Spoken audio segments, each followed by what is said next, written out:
Yes,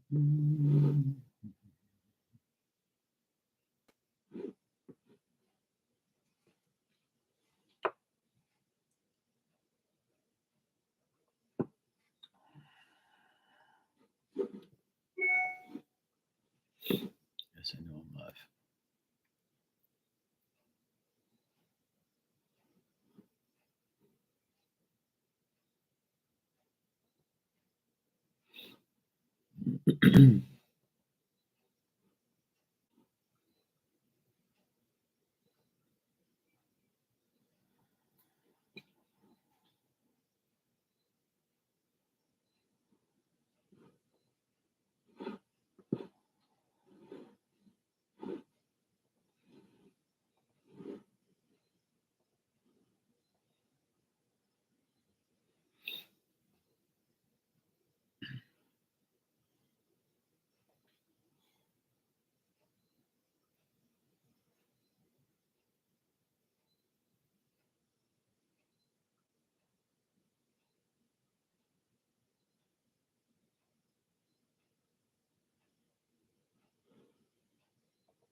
Oh man, that sucks.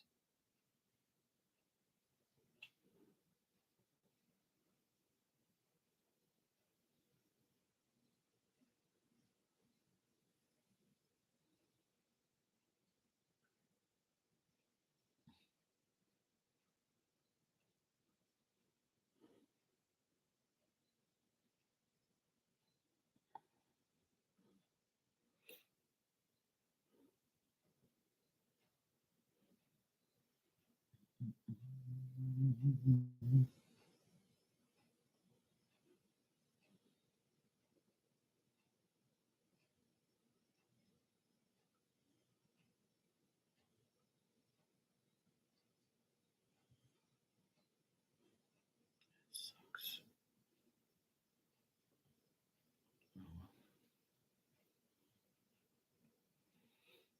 Oh,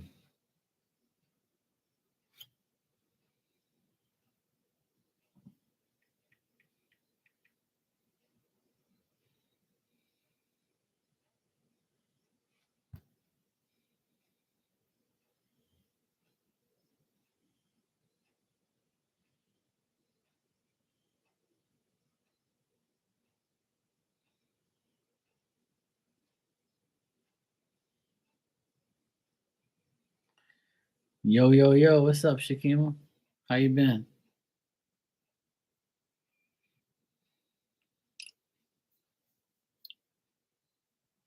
How was Thanksgiving? Good? Not too bad? That's good.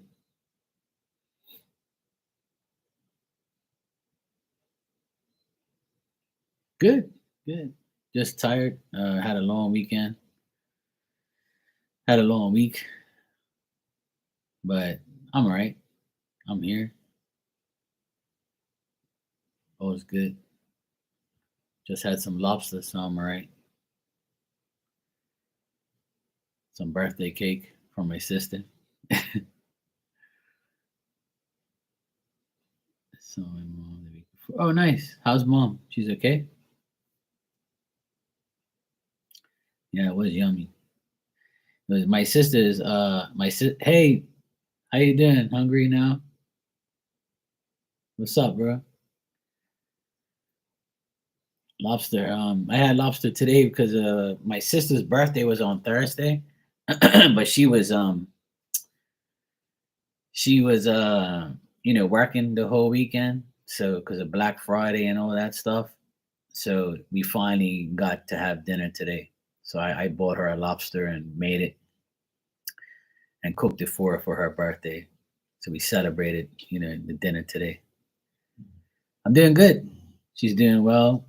Headed to London. Cool.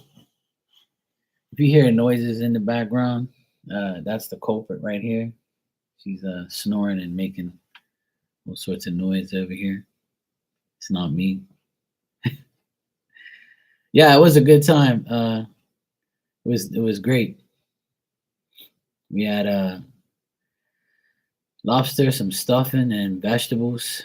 It was pretty good. I forgot to take a picture of it, but we were too busy talking and stuff. And I bought her a Oreo cookie cake. It was pretty good too. So we had lobster cake. So it was a good evening. It was a good dinner and dessert. But I've been busy with work all week. A lot of hanging out with my nephews. They won a volleyball tournament on Friday. So I went to the tournament to watch them play. It was crazy. It was an eventful week, an eventful weekend. But it was all good though. I had a good time. Shakim, I see you donated. Thank you. I have some other donations and stuff that were sent to me, but I don't know who they are yet. My friend Star Lourdes Tarot, she shouted me out today, and I got like all these people uh, messaging me, emailing me, and I was like, "What the heck's going on here?" Like I was like, "What the heck's everybody adding me to Instagram and subscribing to my channel?" And I was like, "What the heck's going on? Like, why is all these people coming over here?" So then I went on YouTube, and Star shouted me out and told everybody about the reading I did for her. Next thing you know, I got all these people hitting me up. So I'm like, oh boy. But it was nice of her to do that. I've known her for a long time. And it's nice to have respect from other readers and people. That's why she shouted me out because I gave her a reading last week, 2 weeks ago, whatever it was. I gave her a mediumship reading, and we always shout each other out and things like that. She's done it before. She's actually got me on a list of readers that she recommends. So she was good. She's always been good to me. I Am Hungry Now is also someone who's been good to me. He also has a channel. If you guys like cooking, go check him out. Um, but yeah, I appreciate all the love I get from over the years that I've been on here. Everybody that comes in here is like either a reader or a friend, and it's nice to have good people in your life and shout you out like that. And I wasn't expecting her to do that. I don't expect anybody to do that, but um, mediumship touches people in a different way, and that reading was insane. To be honest, I was like my hair was standing up on the back of my neck and all over my like arms and my body. I had goosebumps everywhere. I was like, what the heck? So it was a pretty intense reading. So, it was nice. I respect a lot of readers on here, especially, older readers than me and people that's been in the game longer than I have. I respect all of them. We all have our ups and downs with people, but either way, it was very nice of her to do that. Bring tears to my eyes. So I usually don't get praised like that, you know, from other readers, because there's a lot of jealousy and hatred on here, unfortunately, by a lot of people. But anybody would tell you that knows me, I shout out everybody. That's how, you know, I was always known as a person who would always shout out everybody. I would always tell everybody, look, this is my friend. They got a channel. No matter what you do, I've always done that. Like from day one, I've always respected everybody else and shout everybody out. You know, on here, on Instagram, wherever. Like I always support everyone and other readers and stuff. It doesn't phase me. I'm not never been jealous. Don't really care about what you're doing and how your success is, whatever. Like I don't compare. I don't compete. You know, I just want everybody to be happy. You know, so if everybody's happy, I'm happy. But you know, you get those people that, you know, annoy you, aggravate you, and talk shit. But either way, I respect Star for doing that. I didn't expect it, and I was wondering why all these people were hitting me up. I was like, "What the heck is going on here?" Like it's Sunday. What the heck's people doing hitting me up? So you know, it was nice of her. It's probably the third time she's done that. Um, but obviously, you know, the mediumship reading touched her heart, and I respect that. And like I said, I don't ask for nothing in return, and she went out of her way to do that for me, and I appreciate it. So if you guys don't know Star Lourdes Tarot, you can go check her out. She does readings like every week. She puts up every sign's reading. Does monthlies, weeklies. She's a excellent reader. She's smart, and she, you know, knows how to read cards, and she reads uprights and reversals. That's why I actually entertain her, and I have been a subscriber of hers for years. She's always been very nice and kind and pleasant. I have nothing bad to say about her at all. So yeah, it's very nice of her to do that. So I've got a few donations. I'm going to get to everybody. If you're patient and you can wait, then that'll be great. And I'll get to you as the donations came in. That's how I read. So I'll just call your name, and then you can ask your questions, and I'll get to you. Hey Kika, yes, I got your donation. Thanks. I'm gonna take care of Shakima here, her 2 questions, and then I'll get to you, and I'll get to everybody as I go. Alrighty. I'm on here for like 2-3 hours every night, so I'll get to everybody. Trust me. Okay, so Shakima, you said love reading, curious. I think awkward's mad at me because I won that temporal money. Yeah, that's usually what it is.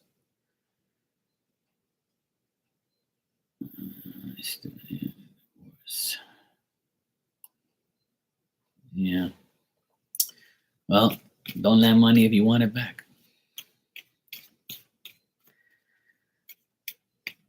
Yeah, I meant to say 10 o'clock my time because it's 10 o'clock here in Bermuda. I live in Bermuda, by the way. If you guys don't know, I live in Bermuda, so I'm an hour ahead.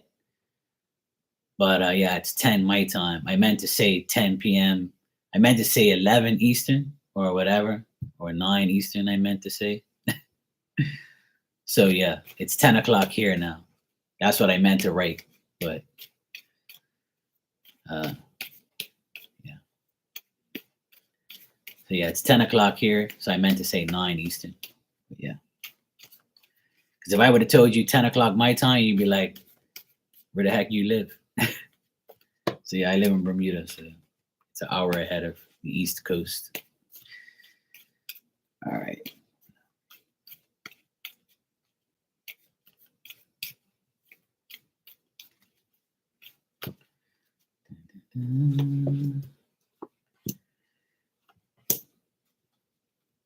All right.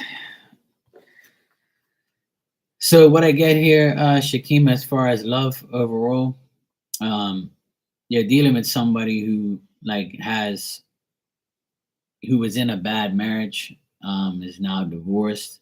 Obviously, we know who that is. I feel like they have love interests, and I feel like these are your love interests. Um, you might be trying to reverse a bad trend, like not dealing with it, and then having new interests in the matters at that hand, overcoming, yeah, divorce times two. Uh, I think both of these guys and you are overcoming, things that happened from the past.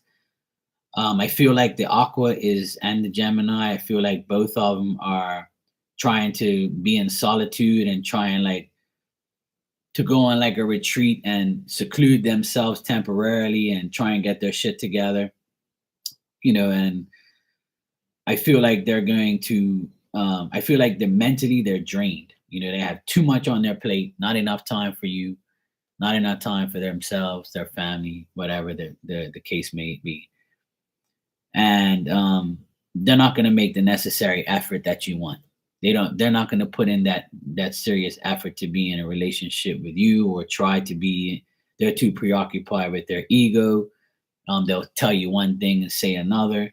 They're not willing to make the sacrifice to be, in love with you or to make things better. Like you said, the aqua wants to borrow money, the other one's still doing this and doing that. So right now in your love life, I feel like it's at a stalemate. They're not wanting to, come forward and give you like answers. They have no solutions to their difficulties. And to be honest, like I think they're gonna confess that to you, or they have been confessing that indirectly. And I feel like they'll declare themselves as, not fit for you and not fit for themselves.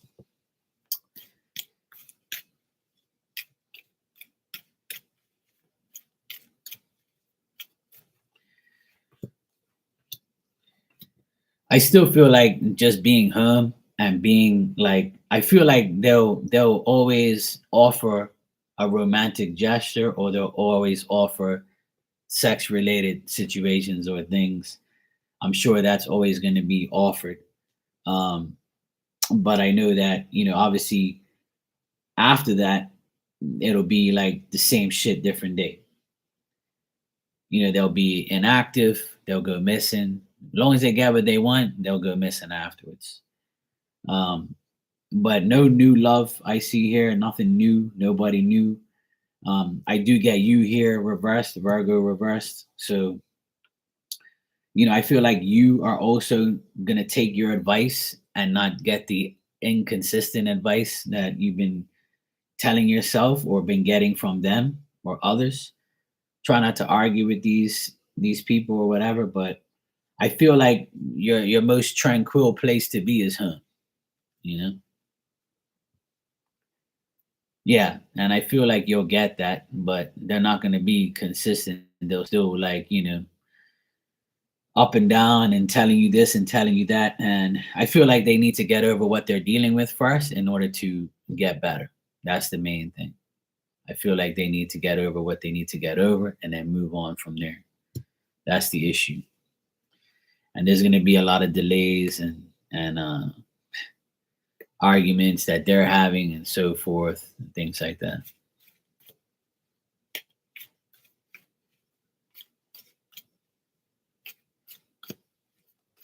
Yeah. But next month, I feel like you might get a small offer. Somebody might want to take you out. Um, I got the Page of Cups here, and then you. Then I think that you're tempted to do it, or you're tempted to get. Um, yeah. See, there you go. Um, you might get an offer next month. Like I see that this person will like say, "Hey, how you doing? What's up? My name is such and such," and you might get a small offer, like somebody that would like say, "Hey, you want to go get a coffee or what? Are you single?" Something like that. But it's up to you really to take the temptation. Um, the person might be a bit younger, so you might, if you have something up with that, then you might not take the offer because of the age. But if not, you might get tempted into doing just to try it out and see what happens and realize that the person's mature for their age. So next month I see a possibility in love life. Yeah, I know. I know you don't deal with the youngins, but you might be tempted.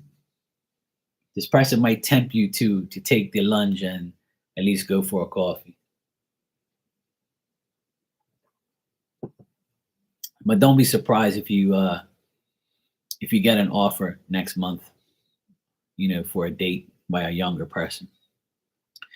I don't see them being bad or anything like that, but I feel like you'll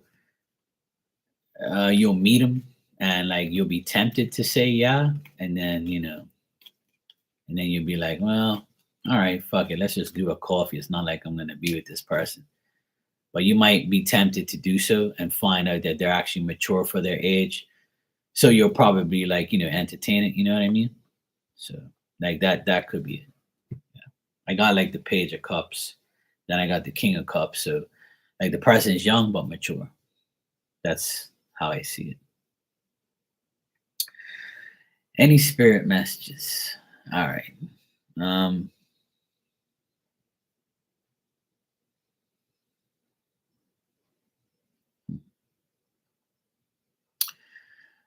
I feel like you'll get I feel like you might be getting some downloads here and there, especially when you drive or you travel in a car. If you do have a car and you're traveling in your car, or if you're whatever transportation you take, you might be like getting downloads or getting like signs, or you might see things when you drive or you're in a vehicle or whatnot. Look out for that. Like spirit might be traveling with you in a vehicle. Um,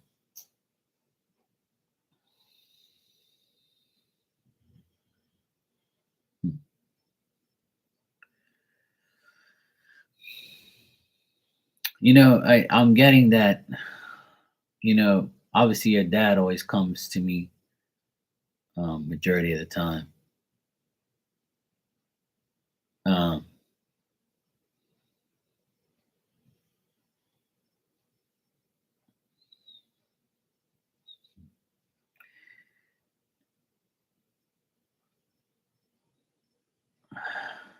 well, that's a good thing. See, that's probably the re the reason I got that.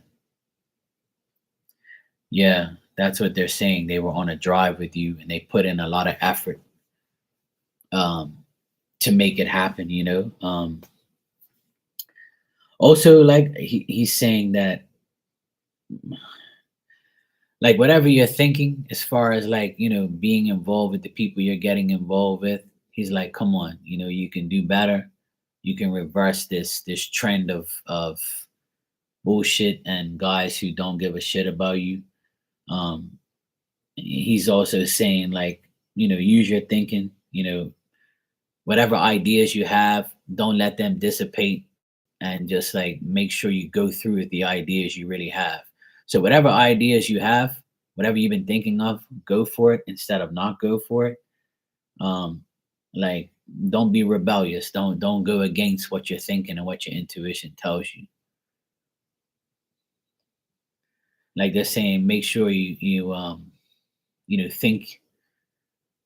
like a woman and not a girl. You can pick the buns out of that. But it's something to do with like your thinking and your ideas and being real. Like you don't have to like not be real and not be, and like, try and like whatever your intuition's telling you, whatever you have to do it, and don't like give up. And if you're getting like certain news from people, then like, it might not be favorable.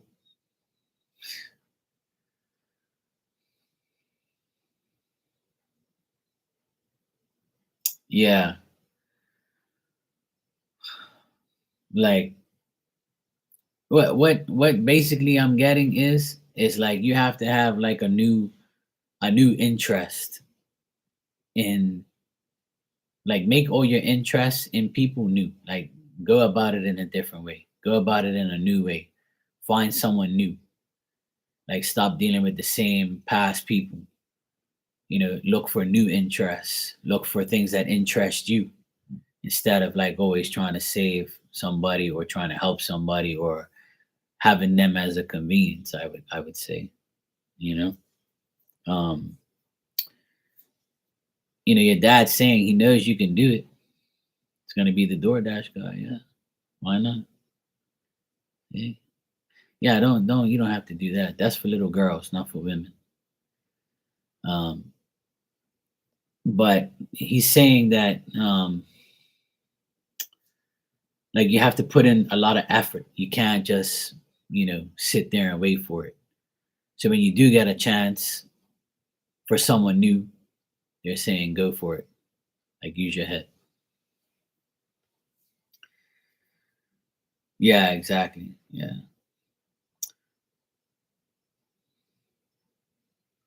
But that's what I'm saying. You got to do something new. Don't go on the dating sites. Just do something new. Go somewhere.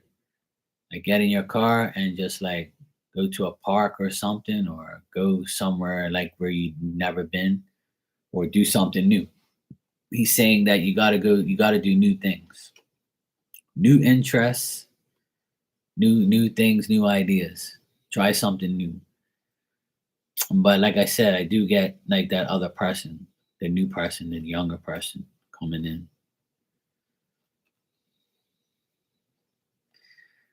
Trust me too.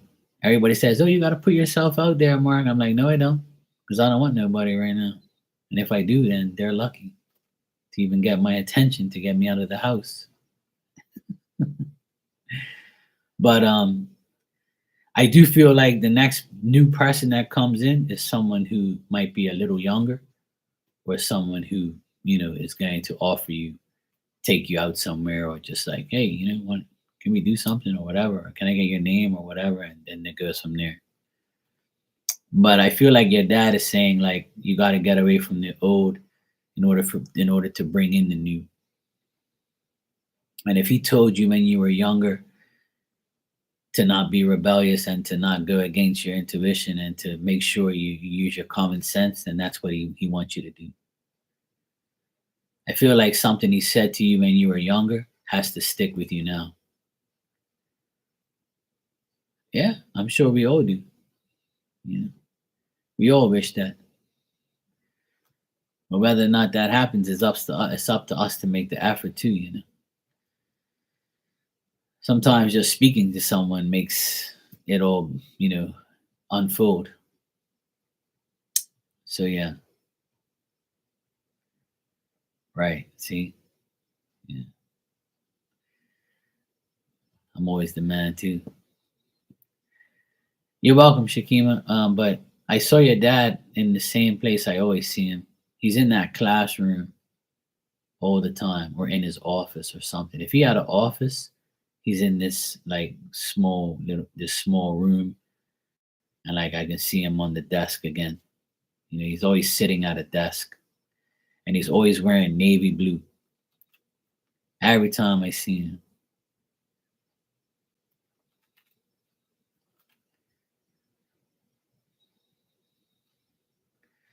Yeah, yeah, it was tiny. I see him in like a tiny office, and like he's wearing navy blue, and like he's at a desk. So he's there like at this place.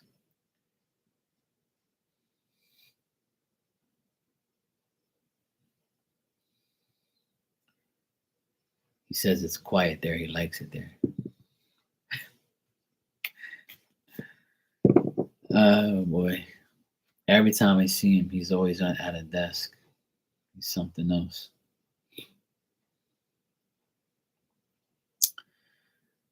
Oh, okay. Yeah, so that's probably why. Yeah, that's probably why right there then. Yeah. He says it's nice and quiet here, and he's smiling. He's like, it's nice and quiet here tonight. I'm like, okay, bro, whatever you want to do.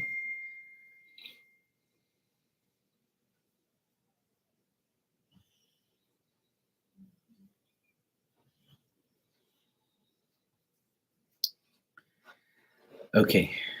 Um, So yeah, dad's always around. Every time I read for you, I always see him around. All right, so is it Kiki? Was it you that sent the five? You said, "Do you see a reconciliation with S?" Is that you?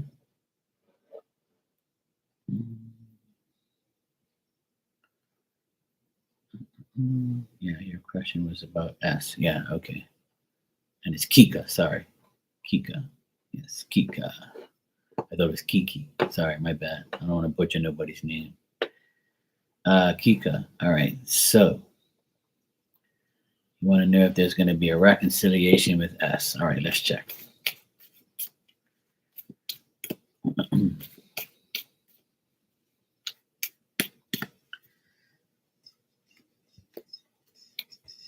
right. Let's see.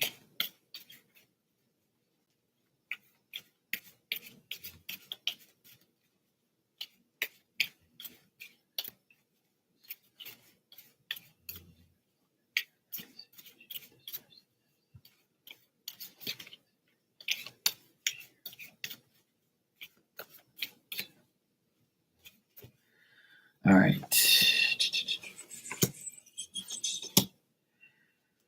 Well, I think that you want this reconciliation, but I don't think that S does. This person still feels insecure about everything. Um, like they have no willpower.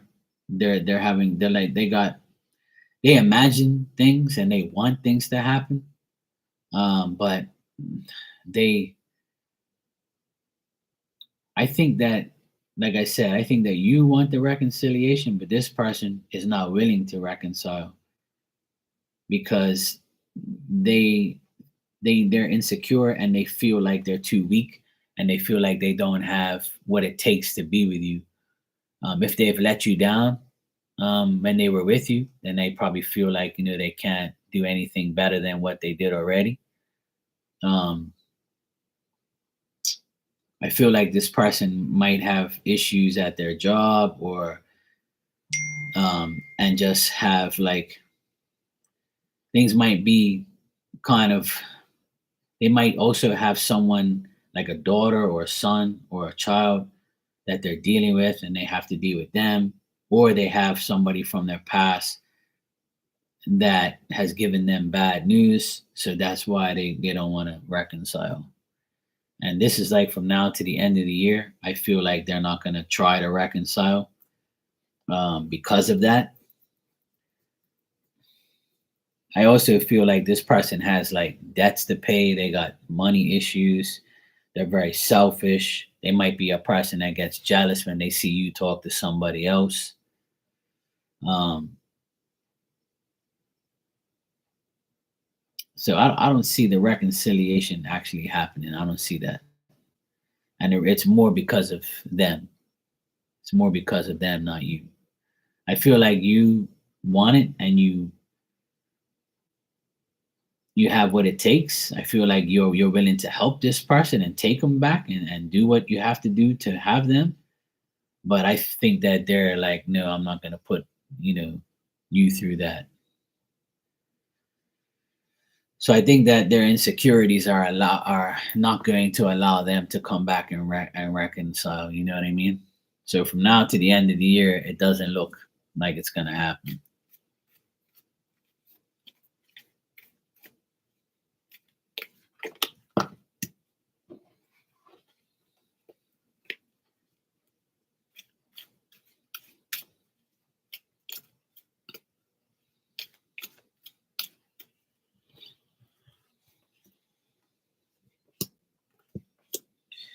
Yeah, next year I see the same thing.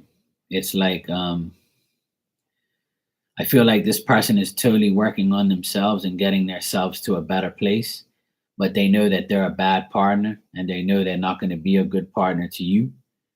Um, and I feel like this person wants to be alone and work on themselves. And I don't think the reconciliation will happen because of that. It's more because of him. Like he doesn't want to reconcile and he doesn't want to like get back. with anybody, including you. I think that this person really wants to be mature, and I feel like they want to keep working on themselves and make their lives better. They know that they can't be a good partner because of what's going on in their life. So next year is it doesn't look like a reconciliation either.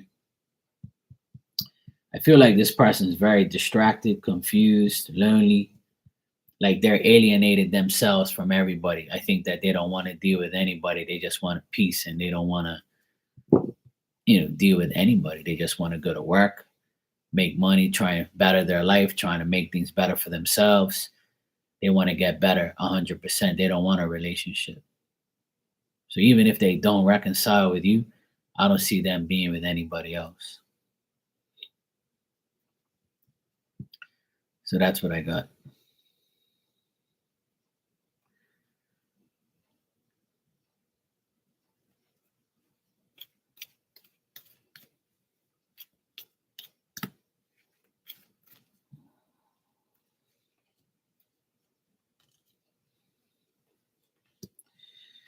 I actually feel like this person doesn't even care that much about you.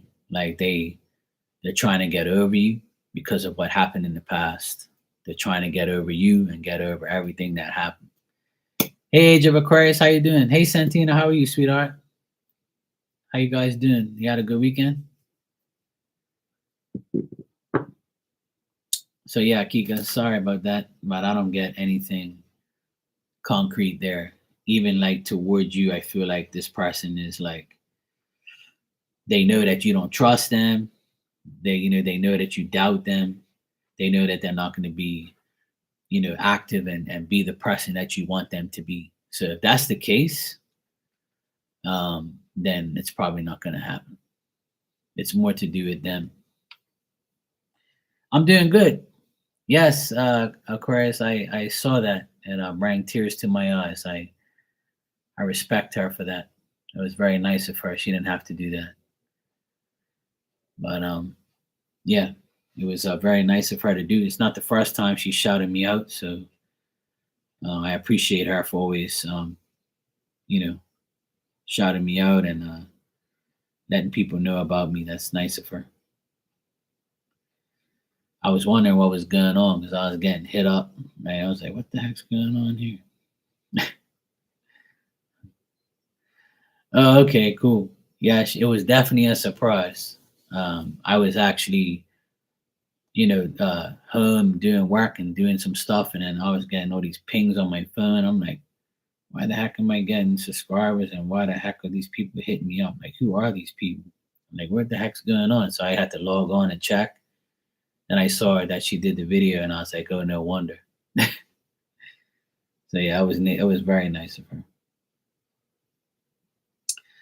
All right, I got another donation here from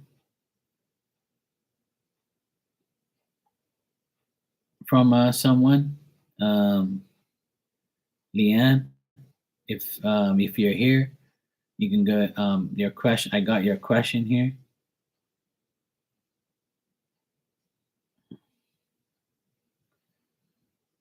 I don't know if that's you. Actually says email, so it might not be on here. It might be somewhere else. My bad.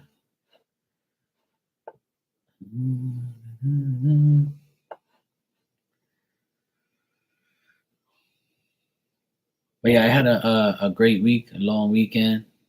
Hung out with my nephews. They won a volleyball tournament, so I was with them celebrating, and it was pretty cool.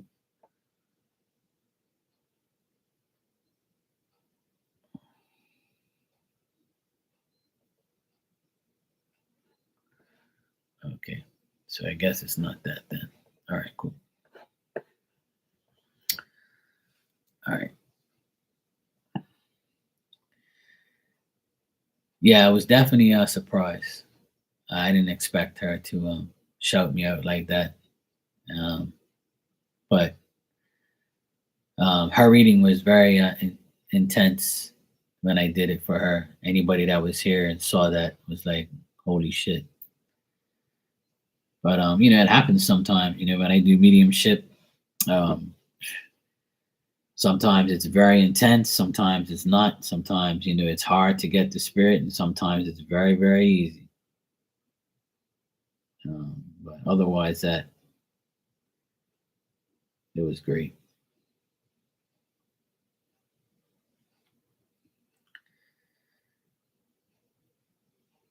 Yeah, most people are. I don't, put myself on a pedestal because I don't take hardly any credit for that. My mediumship goes through spirit, and spirit puts me on the map. I don't take no credit. Yes, it's a gift. Yes, it's, something I have to channel and something I have to do. But I'm just a messenger. Like, I don't go around like saying, oh yeah, I'm the best medium in the world. And I may be to a lot of people, but I never go around talking like that, because it's not you. It's spirit goes through you to give the message. So I'm just the channel that tunes in, gets the message and gives it to you. I don't need trophies or medals or anything like that. I'm not about that, life. But um, it's it's a blessing to help people, and to help her was um really good for me because she's a good friend of mine, and she's always supported me. We always have good laughs and talk shit and have fun. She's a blast. She's a great reader. A lot more people. She should have a lot more subs and people tuning into her channel. She actually knows how to read tarot properly. She reads upright and reverse. She's calm.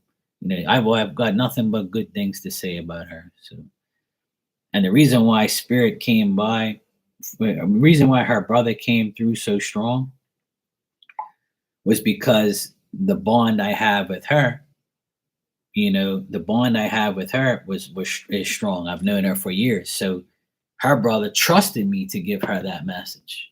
That's why it came out in an unbelievable way, and it was out of the blue. I was just here talking, and the next thing you know, she pops in and she was like, can you check if my brother's around? I'm like, yeah, sure. And then boom, it just happened.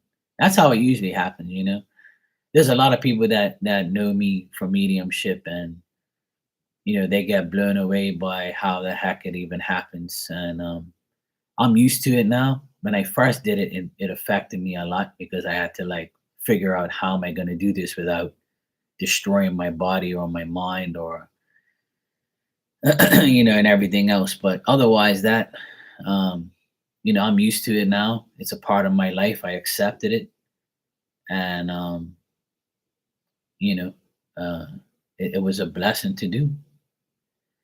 Yeah, I didn't at first. I didn't want to deal with that stuff because spirit shows me a lot of things that I don't even want to see. Some of them are very vivid and graphic, and they show me how they died, or they, it's emotional. It's not good sometimes. I that shit tarnishes my brain sometimes and makes the photographic memory in my brain stay there forever. I remember a lot of people's readings because it sticks to me. It's like I have an external hard drive in my brain for mediumship readings, and I remember things, and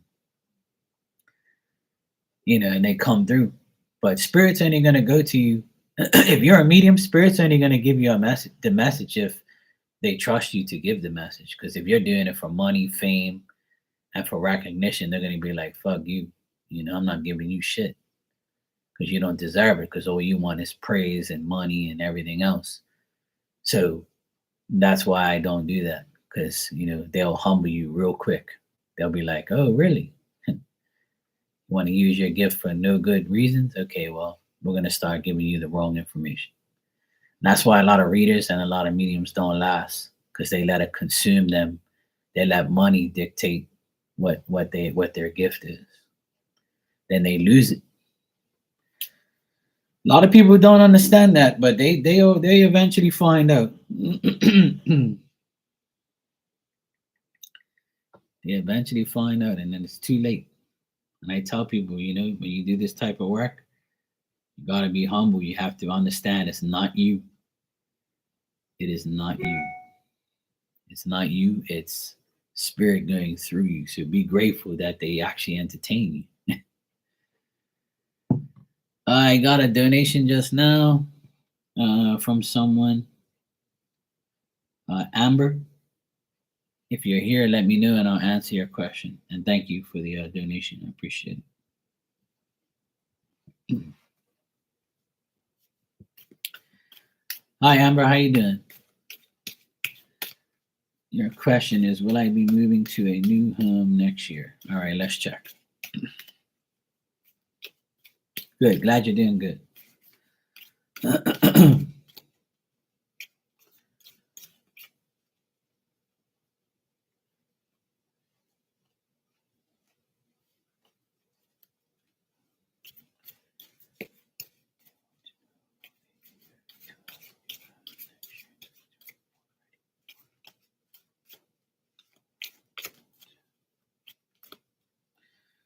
All right.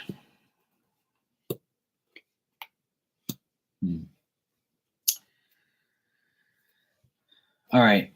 What I'm getting here is the only way you're going to be able to move into a new home is if you can financially afford it, if you can financially get it. Um, if you're thinking that you can't, then you won't. But if you think that you can, then you will. There might be a man that will help you. If you're a man, um, then mathematically you need to sort that out and figure out your finances in order to get it. But if you have help from a man, then that's the only way you'll be able to get your new home next year is through somebody that has money that will give you the finances to do so, or to see somebody, to see a man to get finances. Because I see that the only way you might be able to get a house next year, a new home, is through a man. King of Pentacles I got here, which is a person who does investments, a person that has a business, a person that's experienced, somebody you have to go through to get a loan or to get the money or to get the house through them. But if you don't have the finances, then you won't be able to get it. So it really depends on you. Make sure you make the right decisions. Make sure you don't ignore opportunities that are presented to you. Use your common sense, and like I said, there's no guarantees here for next year. The only thing that I see is it's up to you, really. Being realistic about it and understanding that everything's not going to fall out of the sky. You're gonna have to deal with someone to get it.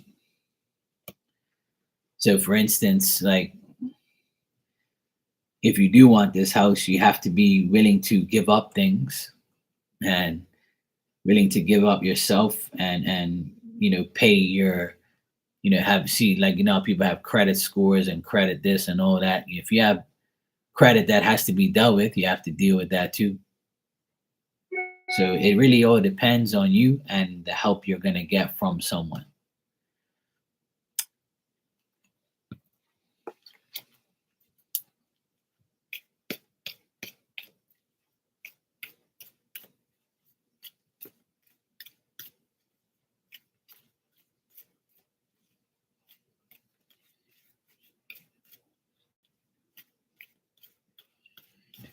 I'm going to check something for you. Just give me a sec.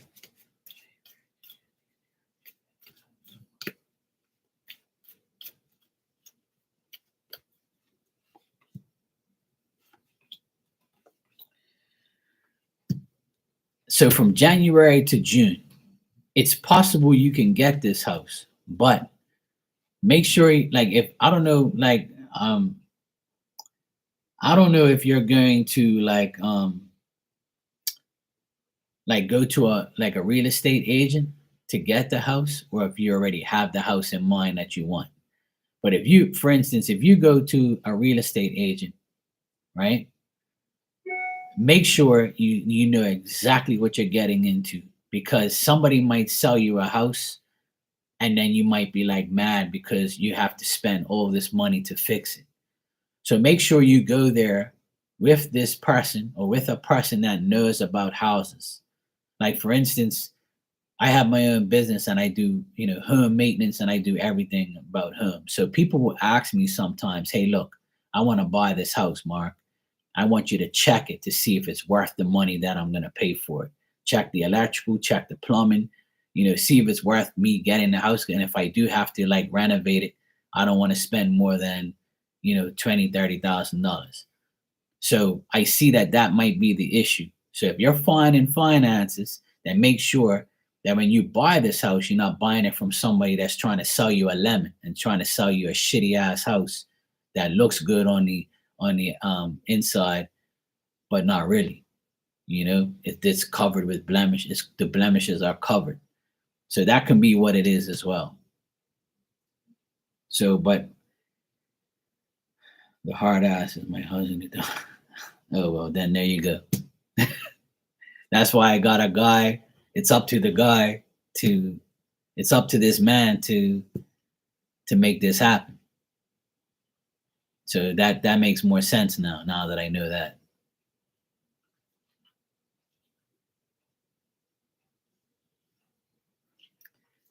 And maybe the reason he doesn't want to move is because he knows he has to start all over and he doesn't want to waste a whole pile of money. And if he's the one with the majority of the money, then that's probably why. So that's probably that solves that. So if you're saying he's a hard ass, and so that's the King of Pentacles. He's like, look, you do things my way or no way, and I got money. If you want to do this, then I'm the one who's gonna, do this and do that. So that's why I got a man there. So that makes more sense. So really it's up to it's up to him. And it's up to you whether or not you can convince him. But if you guys do go looking for a house in the new year, make sure that's the only problem I see is when you go find this new home, make sure when you buy it, you're buying it at its worth and not like buying it and then spending more money to fix it. You know what I mean? So that's hard to find is a house that's already complete. And then when you get a house, you always change things anyway, right? To your liking. So that's the only dilemma I see. But it's not guaranteed for next year.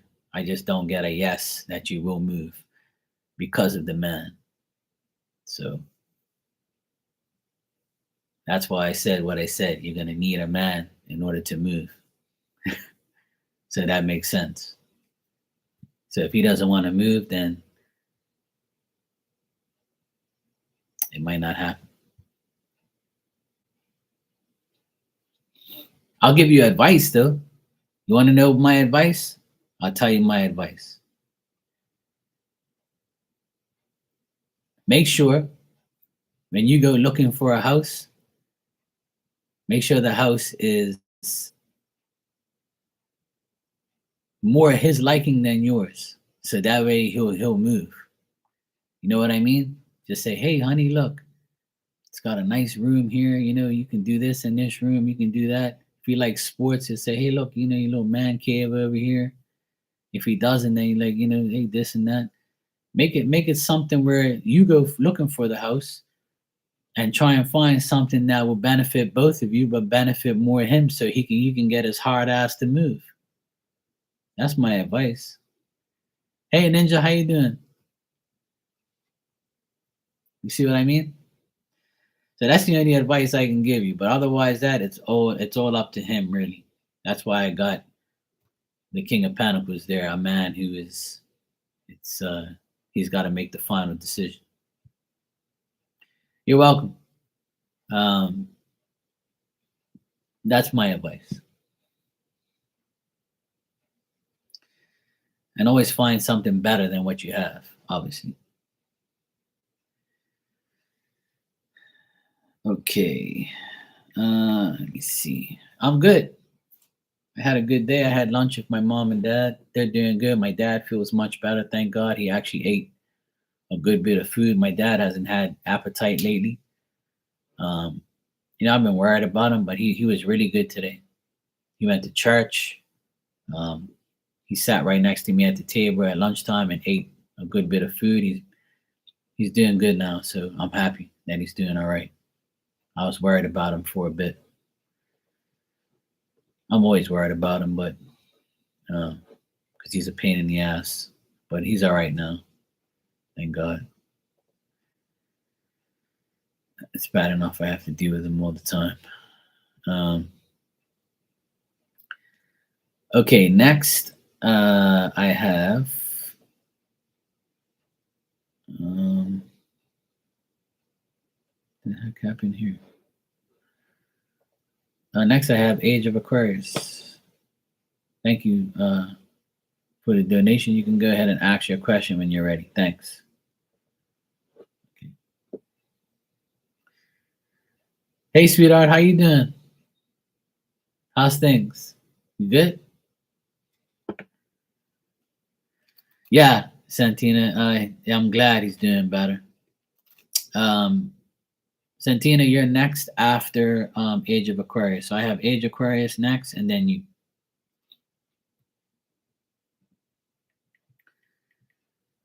Mm-hmm.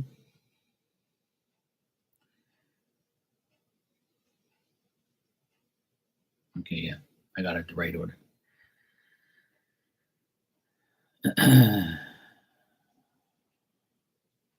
Things really good. I'm glad things are good, sweetheart. That's good. I'm glad. I was gonna come check you out yesterday. I think you were on live, and then when I clicked on it, you had just gone. I was like, oh shit, I just missed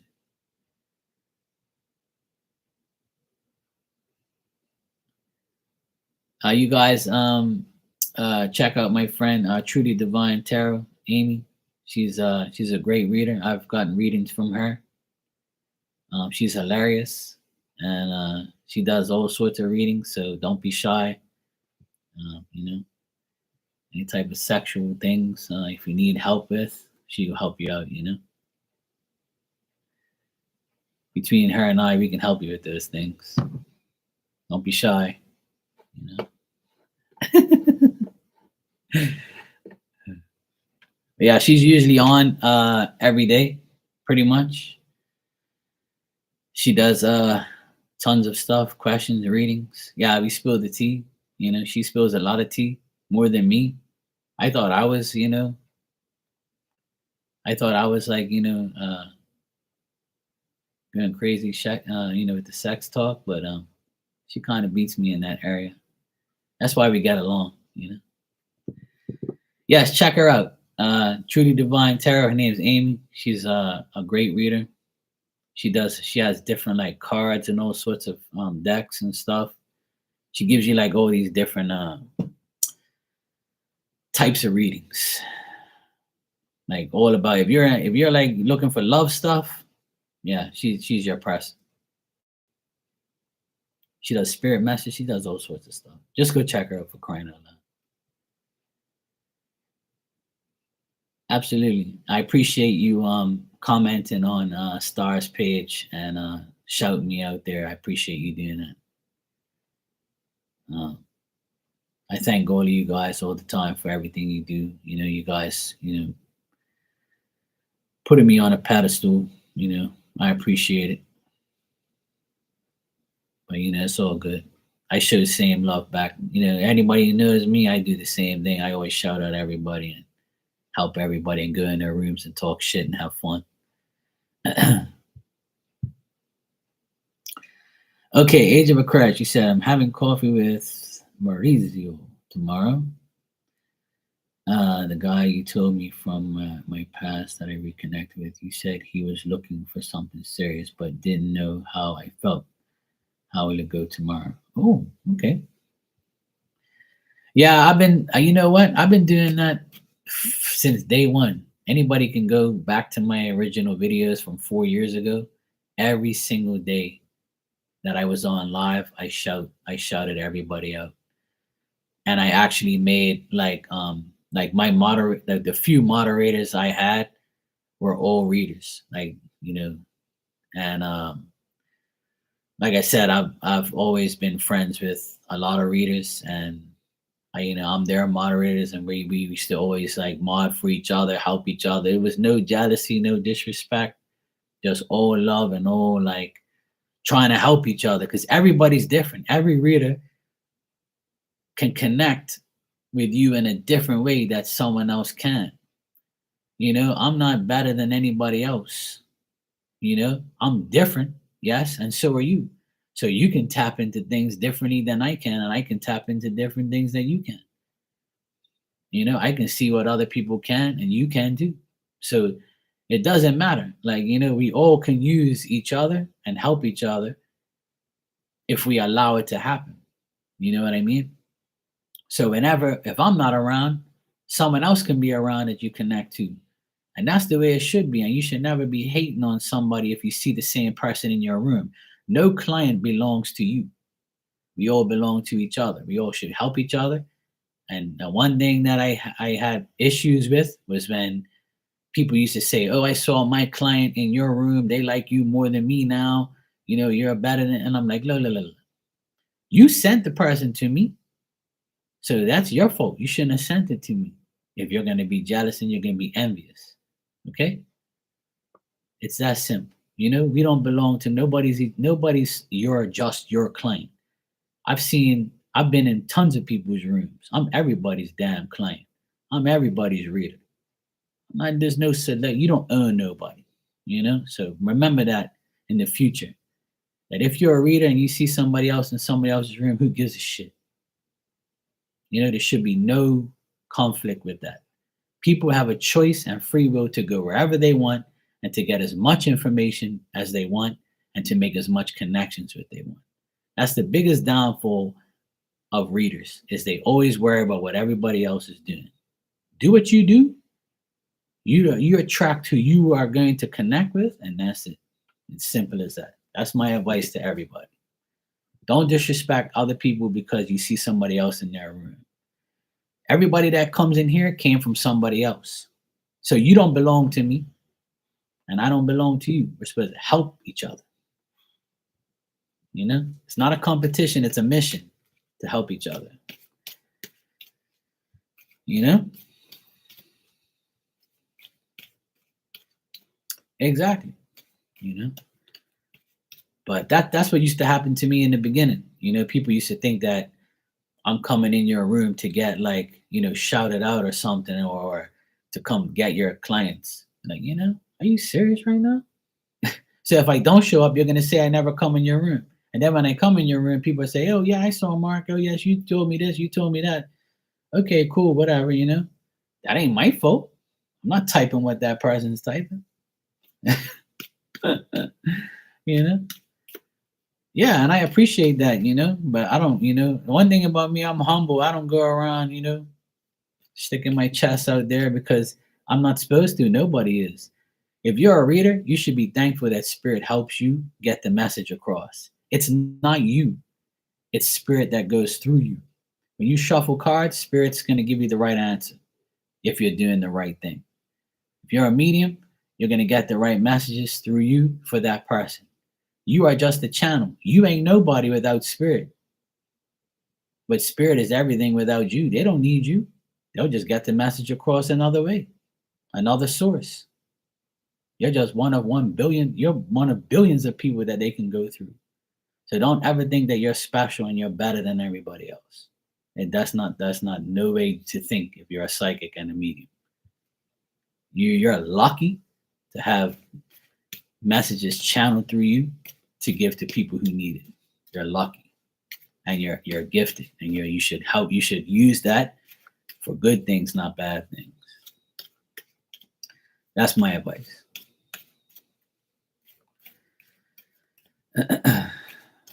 Okay.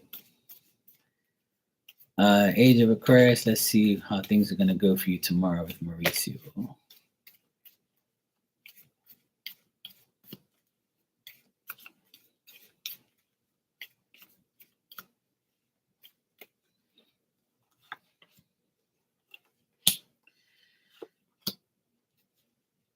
Okay.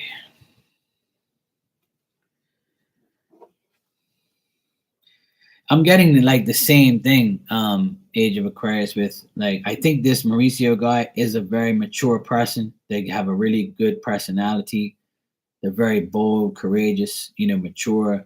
Like they know what they want, but they still think that you might not be the partner that they want or you want.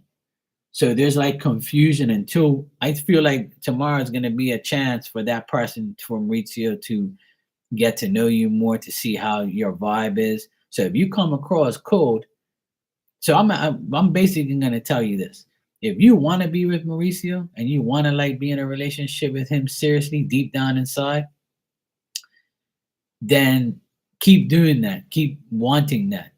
So if it does happen and he does see that you want him, and it erases his mind from the doubt that he has maybe toward you, and he doesn't give you the time of day, then it's not, no answer is an answer, and it's not going to be anything else. It's not going to be more than that.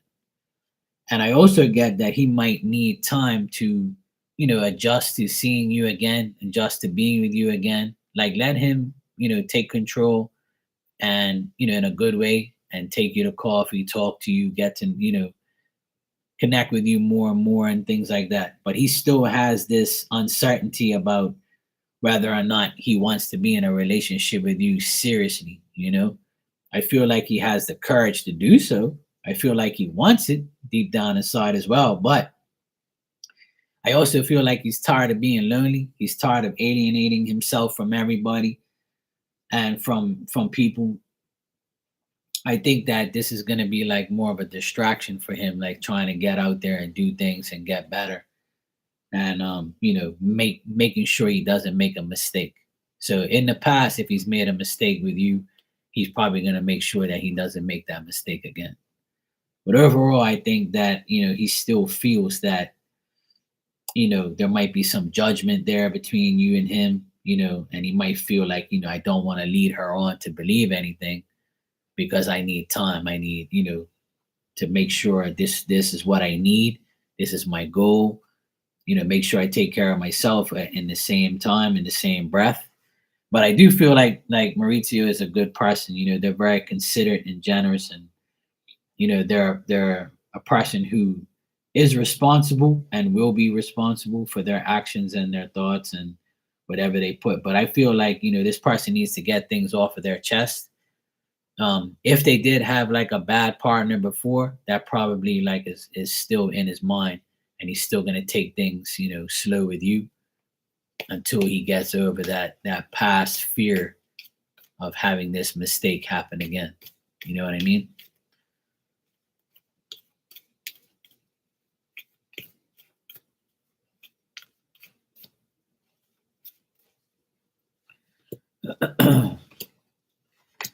Like even after the date, you're gonna be like, I'm still doubtful. I'm still like, I still have like thoughts about what the heck, where is this going.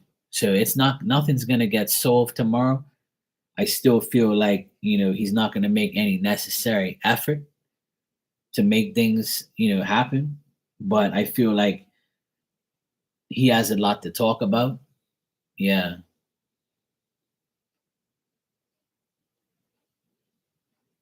yeah.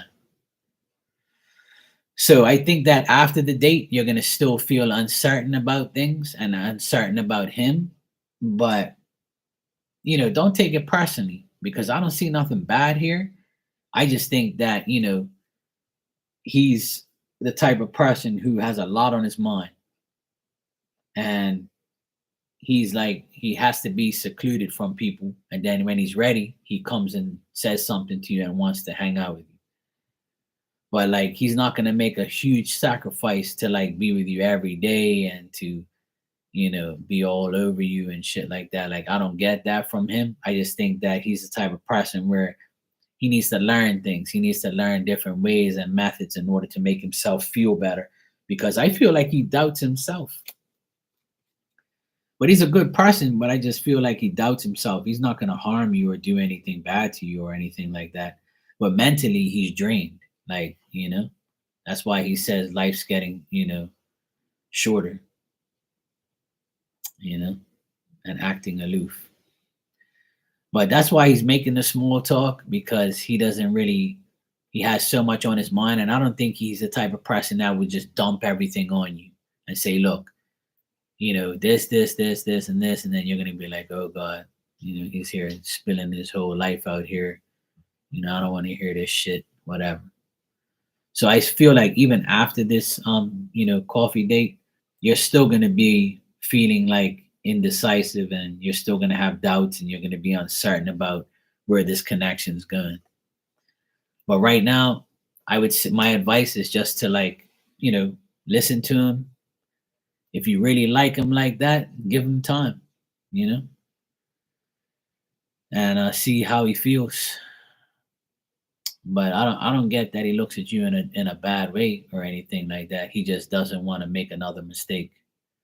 And if you've been hurt a lot, or you have a lot going on in your life, those things will happen. You can't help that. Everybody's different. Everybody heals in different ways. Heals in, at least he's actually going to coffee with you. That's a good sign. If he didn't want anything to do with you, he'd probably say, I'm not even going to ask or do anything with you.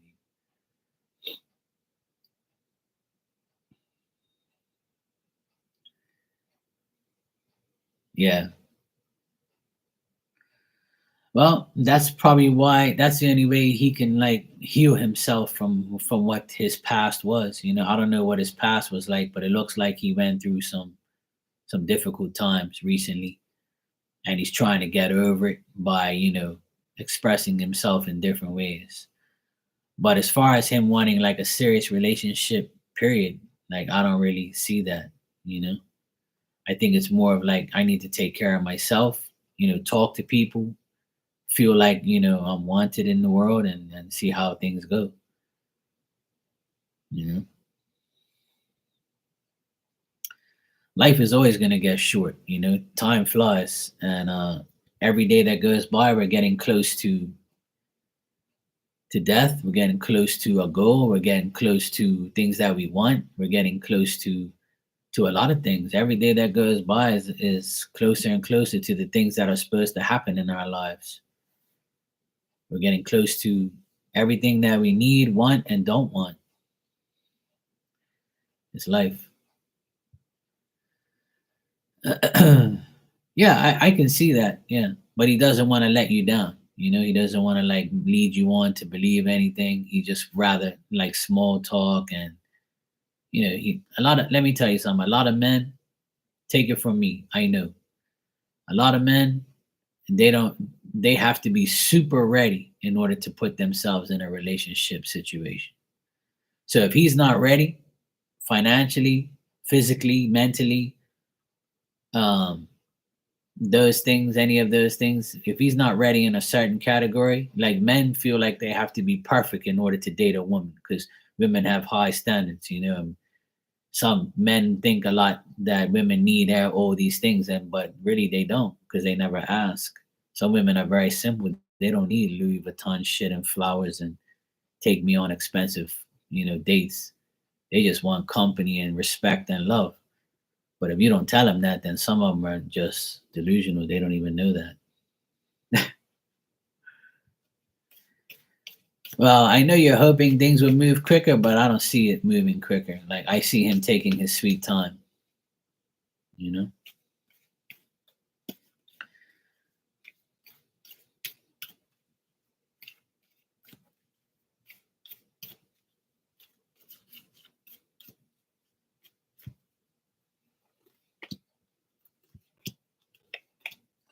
Yeah, he's gonna keep taking his sweet time. Even like around Christmas time, things are still gonna be, slow moving. So from now to like Christmas time, I still feel like he's gonna be overwhelmed. He's gonna like, still talk to you maybe, but like he's still emotionally confused, and he's still thinking about his past. So he's not gonna speed up the process. So I would say don't get your hopes up for like him moving quicker. He's gonna keep on that steady, slow pace. And when you rush somebody like that, that's not good. So try not to rush him, because then you'll scare him away. but slow and steady wins the race. So my advice, if you really want him, then you're gonna have to wait. But you can always date while you wait, or you can check your other options. Or you can just talk to me in the meantime. It's cool. You know? All right, Santina, you're our next, my dear. Let me see.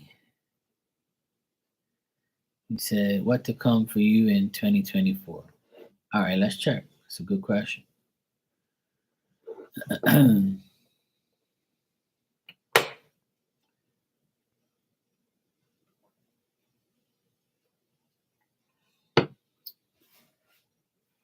Okay. It's so nice and cool tonight. 67 degrees today. It's beautiful. It's got a nice breeze coming through here. No AC. Get to save electricity. Usually it's hot and humid here, but it's nice. Tonight's nice. Today is nice. It's a nice day.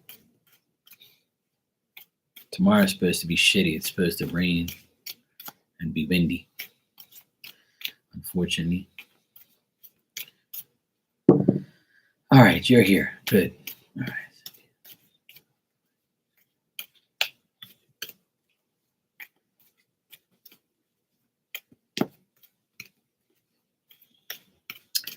You're welcome, Age of Aquarius. Just enjoy it, and just, see where he's at.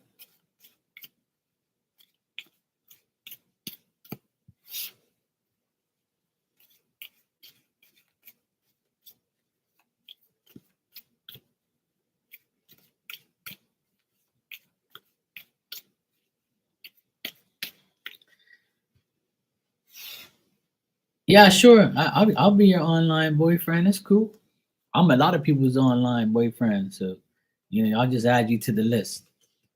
I tell all the women that want to make their man jealous, just take a screenshot of me or whatever, and just leave it on your wallpaper. And then when the guy acts crazy, you just say, "Yeah, see this guy right here? That's my online boyfriend. I'm going to Bermuda and go see him.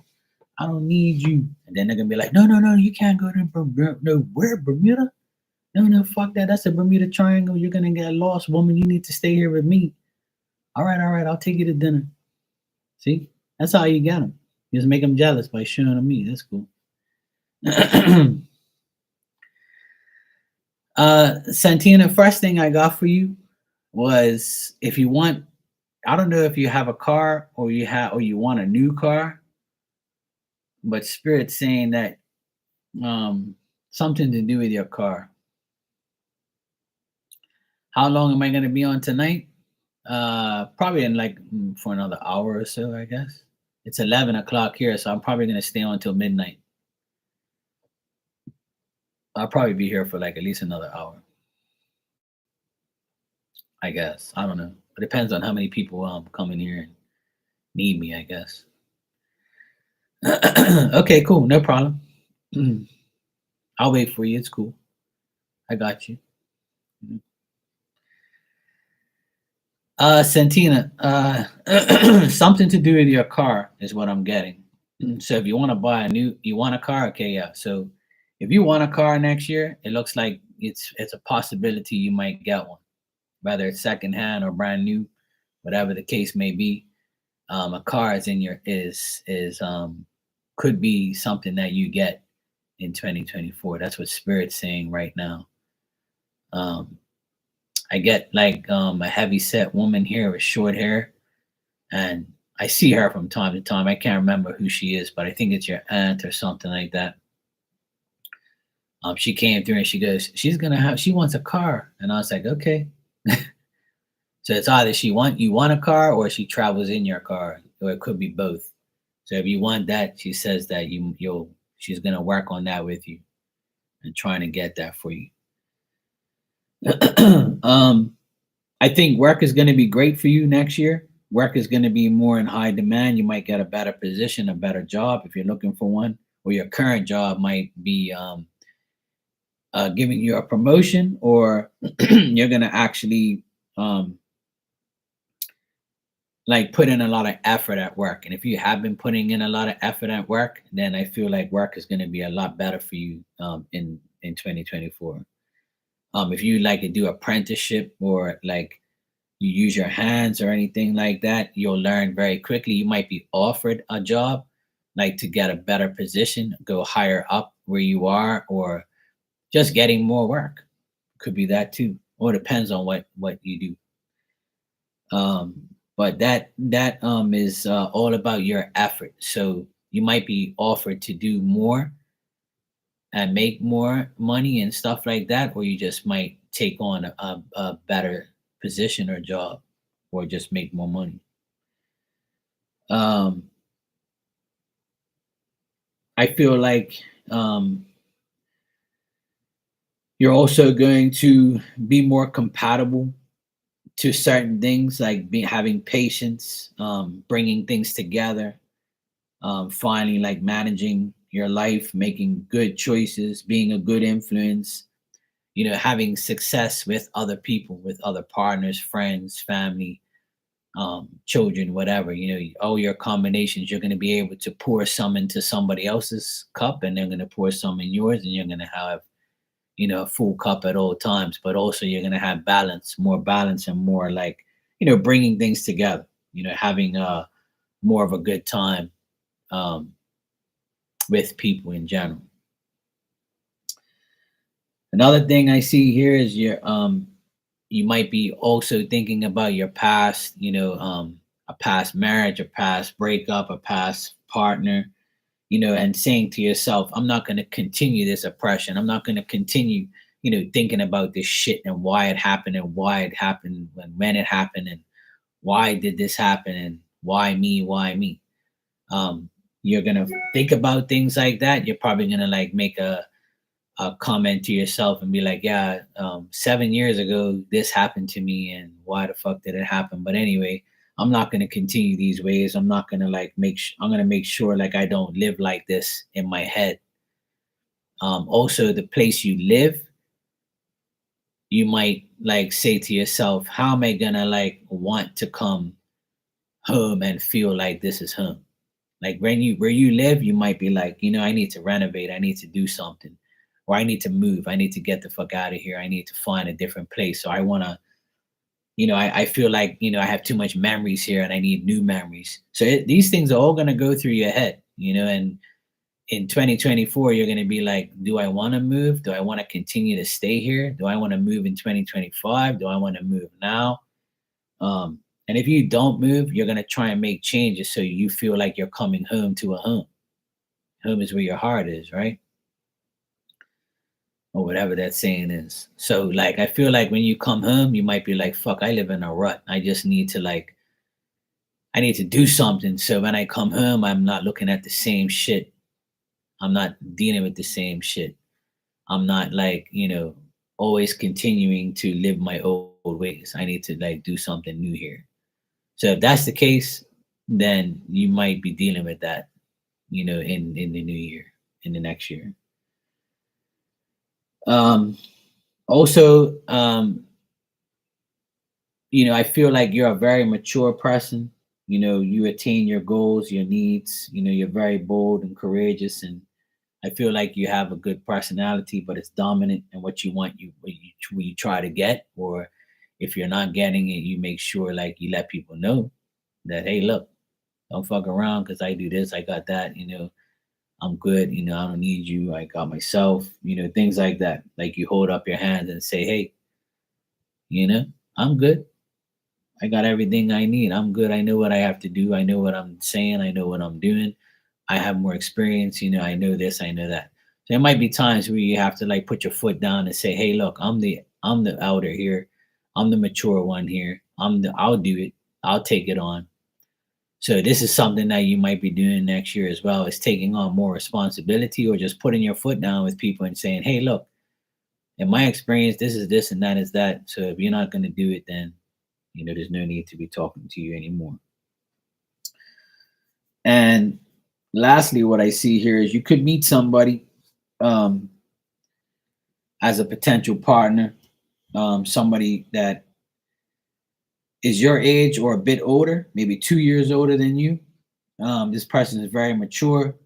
They're individual. They're an individualist. Like they do things by themselves. They don't need no help. They're very independent. They whatever they want, they get. They're kind of like you, I guess. They're kind of like a mirror image of you, but just a male. And this person might have a beard or a mustache, um, and they're a bit taller than you. This person might be an Aries, Leo, or Sag. It could be very passionate, fiery, fire sign, possibly. But this person also like is not in your energy right now, but will be next year. And I feel that might happen in the first 2 months, like January, February. So you might meet this person and you might be like, wow, this guy, is very mature. About time.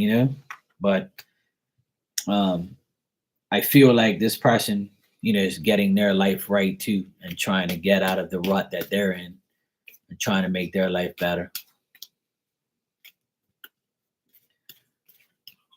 You might meet him at like I don't know if you take your car to I don't know if you take your car to like a certain mechanic and you probably maybe have said to yourself or a gas station or something, you might be like, "Yeah, I like that guy, he's cute, or I can see myself with him. I wonder if he's single." So if there's somebody that you meet next year or you know of right now that you know of but you don't know, no, they could be somebody that deals with like mechanic work or somebody you meet when you get your car, something to that effect. Like they work on cars or they work at a like a mechanic place or something like that. So he'll be able to change your oil. Hint hint. Yeah, someone new. I don't get it. I don't think it's an old person you knew already.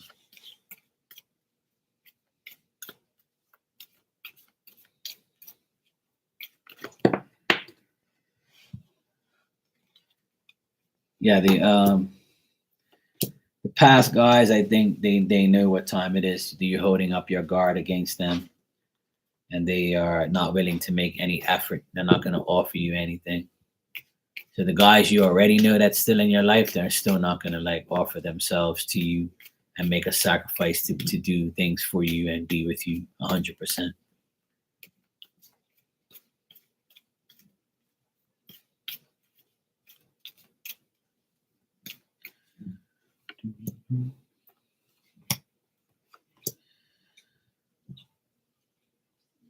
Yeah, I still get number 2 here. So like maybe February, you might meet this person and they're going through like loneliness and mental anxieties because they, had like they got seduced or they got like messed up or whatever, things like that.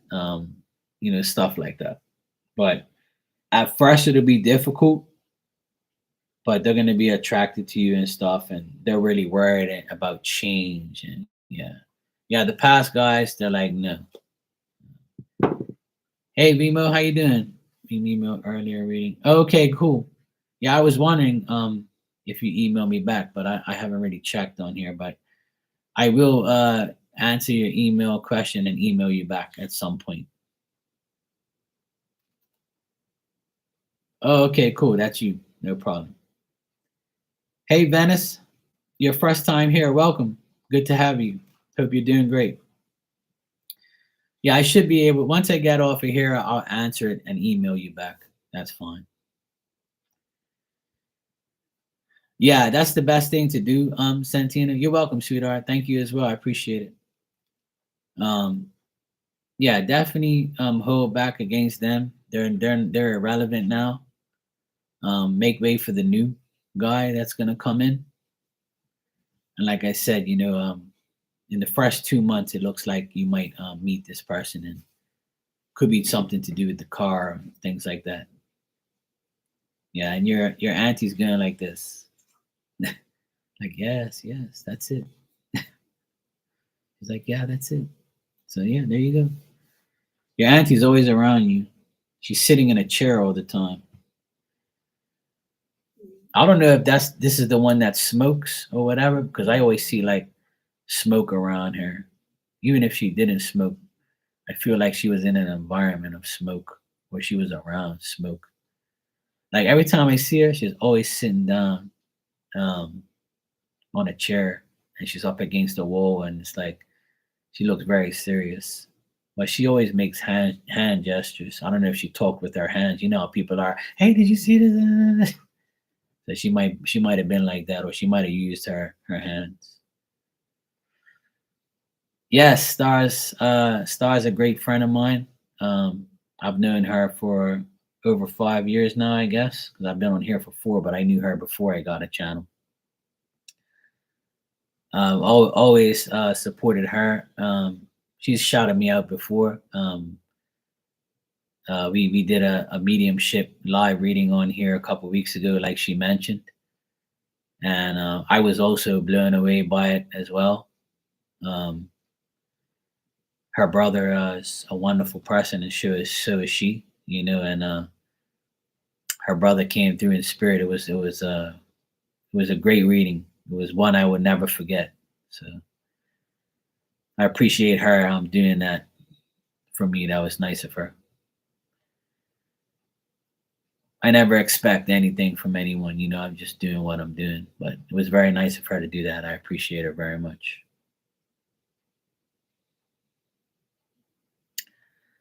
I always look at her Aquarius readings because I'm an Aquarius. So whenever she posts up an Aquarius reading, you'll see my comments there. I always say thank you to her and stuff like that. She's a great reader. So if you don't know Star Lotus Tarot, she's a good friend of mine. She's had a channel for years as well. Um, she's a wonderful reader. She's very smart. She reads cards. The reason why I like her from way back when I first subscribed to her channel is because she actually reads tarot reversed and upright. A lot of tarot readers don't read reversals, but I tell people all the time, if you read reversals, you have more information. So she's one of the OGs. I call her the OGs of tarot. She's been around for a long time, and I have mad respect for her, um, and she's always been a favorite reader of mine. She's always pleasant, happy. A lot of her Aquarius readings resonate with me. That's why I watch her. She doesn't focus on one thing. A lot of readers focus on love all the time and relationships and bullshit. I ain't got no time for that. So like she covers all the bases. Like she's like me. She's a general. She gives you the general meanings and the general situations that what could should happen if you got this, if you got that. I learned a lot from her too. So um, God bless her, and I'm very grateful for that. And more readers should help each other like we help each other and shout out each other. So I've always done that since I started. I've always been the type of person to shout out my friends and other readers that I love and care about and like and had readings from and can vouch for. Yeah, check her out, Santina. She's got readings out every week. She does weekly readings all the time. So she's amazing. Okay, I got some donations here. Thank you very much. I will get to you. Yeah, it's been a while. I think I've known her just as long as you now, Ninja, because we met her in that person's room when we all met, right? Star used to tease me all the time because one day I said that I was gonna get some red speedos and do some pole dance, and then she cracked up and she teases me about that all the time, or sends me a meme from time to time on Facebook and talk shit and stuff. So it's absolutely hilarious. We've uh we bonded through laughter and never had negative stuff. That's one person that I can honestly say I've never had any arguments with or any animosity towards. She's a great person. Okay, next I have. Um,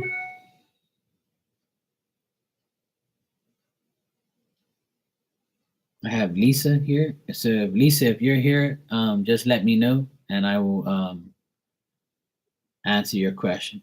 You're next. So I got Lisa next.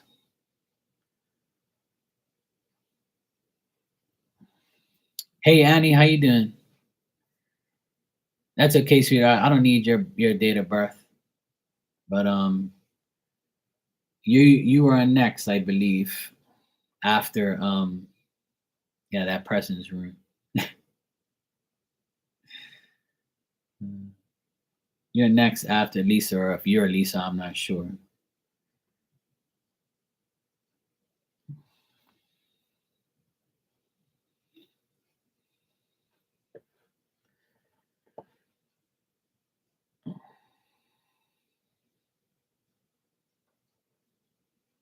Okay, no problem, Ninja.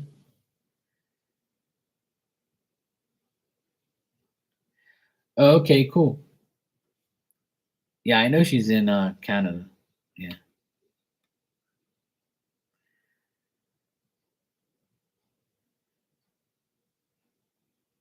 Tony's a great guy too. Tony makes me laugh. He has a channel, I Am Hungry Now. You guys should go check it out if you like food channels. Tony's he's hilarious. He's also very well spoken, makes good food. I'm actually gonna make his shrimp recipe soon. Yeah, I love both of them. They're great people. Tony came in here earlier, so he always comes by and visits. I always go on his channel and check out all his food and stuff because I love to cook too. So I always can use another recipe to make. So he put up a shrimp recipe last this week, I believe, a couple days ago. Pineapple shrimp. So that sounds good to me. So I think I'll make that. So anybody who loves cooking channels, Tony Cooks. Star also did a video about him as well. So God bless them both. Good people. All right. Annie, was it you that donated here? Okay. Okay, LA Jones, are you yeah, I got two donations, but um whether it's you guys, that's what I'm trying to figure out. Yeah, you ask it here. Yeah. If you want, you can ask it here and I can just go ahead and answer it for you.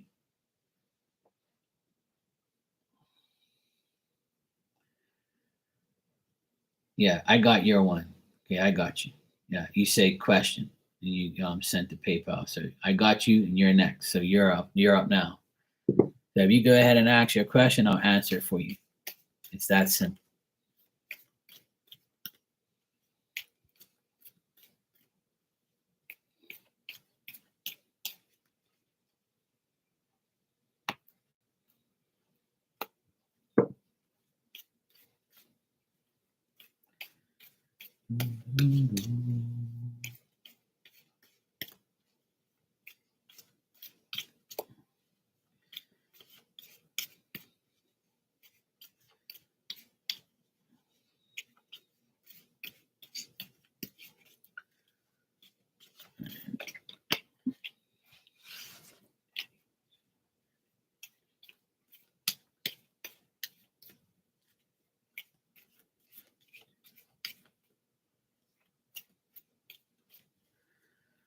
All right. While I wait for you, I'll answer Annie's question. She's saying any future love prospects. All right, Annie.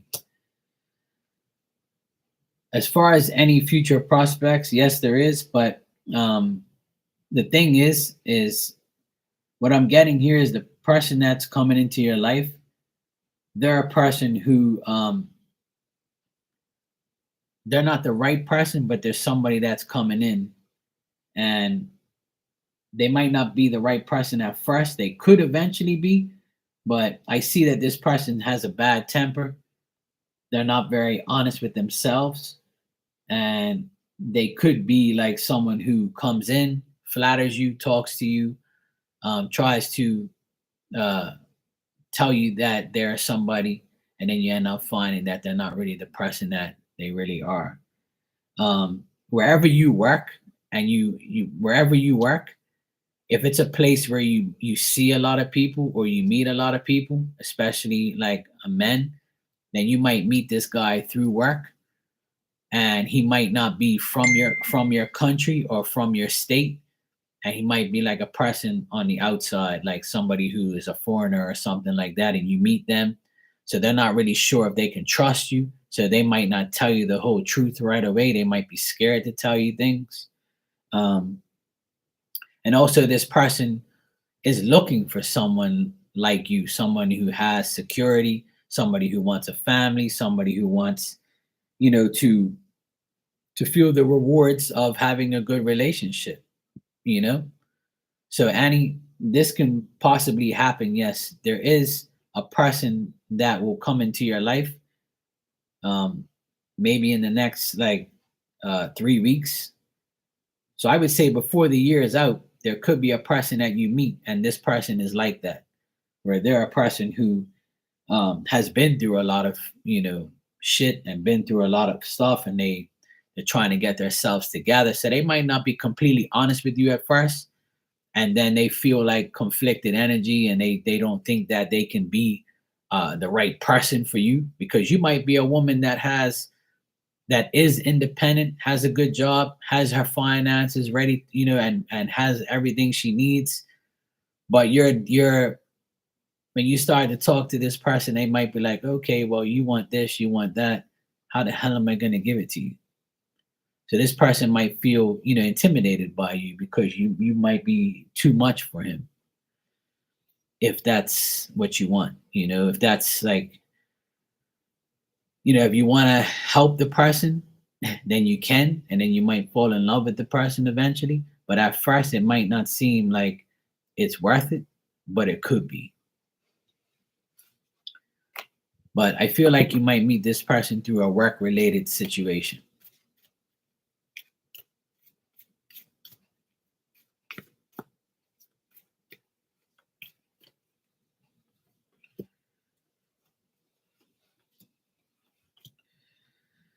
Yeah, I just think that, you know, you won't have like a serious relationship with this person going into next year. It'll still be like back and forth, up and down, you know. A serious relationship probably won't happen right away.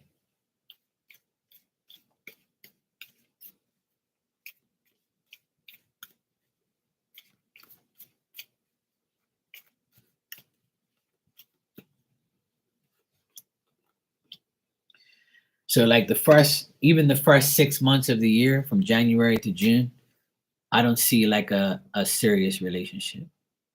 I'm actually reading you now, Annie.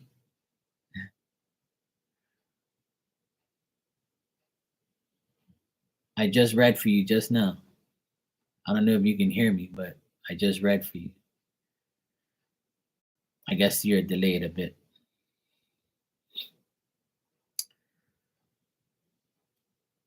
LA Jones, I'm waiting for you to ask your question. If you ask your question, I'll answer it for you right now. So you can go ahead and post your question.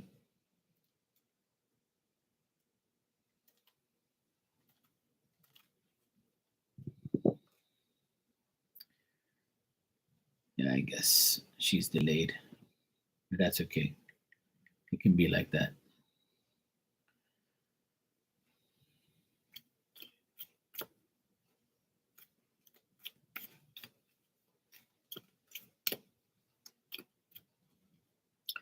Not anytime soon, no. But the end of next year, like from June to December, there's a possibility you might actually have a love relationship that actually works. And by October, like it seems like it could be okay. So I know that's a long time away, but it's better to not have no one than have someone that's the wrong person. Take it from me. That's the best advice I can give you. Is never rush love, never go with the wrong person, never be Never settle for a regular partner. Make sure you get the right one and get to know them and investigate them. Make sure you're going with the right person. That's the best advice I can give you on relationships. Never rush. Take it one day at a time. Lisa, I'm waiting on you. If not, I'm gonna go on to the next person. But I'll wait. I'm here whenever you're ready.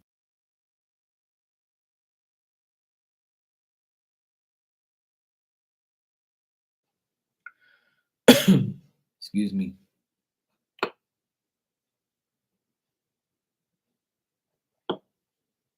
Didn't want to cough all up in the mic. Sorry.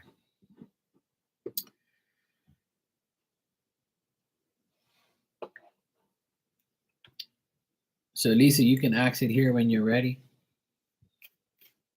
If you don't want to ask it here, you can always email me and I'll email you back. It's fine. Whatever you want. All right, Ninja, I'm gonna go on to you now.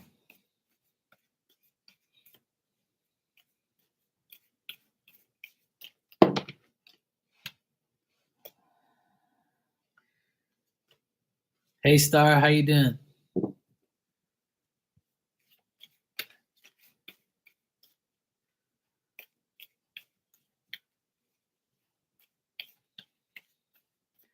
Good to see you, sweetheart. Hope goes well.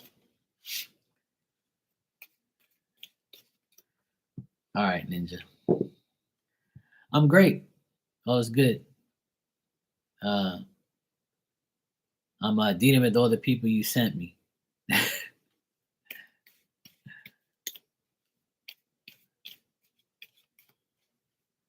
So I appreciate it as well. Like I said, I've been talking about you a lot tonight. Everybody's been talking good about you as well. So I'm sure your ears are ringing.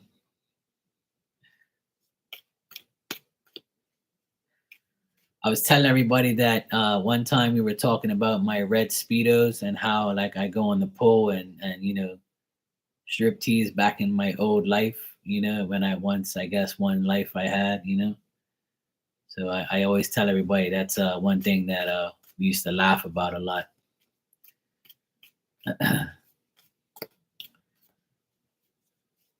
You bond through laughter.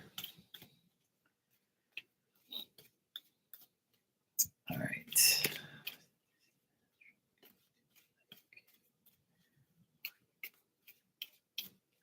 Shh, Ninja, not supposed to know that.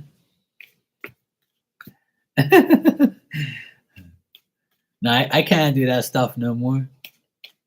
But I remember I believe I said in my last life, I wore red speedos and I was a male stripper. I think that's what I said one day, and then you guys took that literally and then teased me for months and years.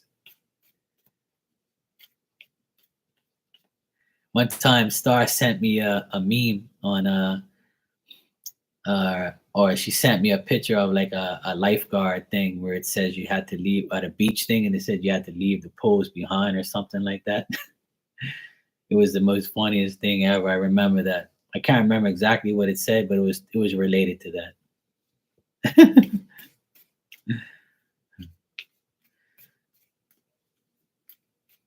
All right, Ninja. Let's see what we got here.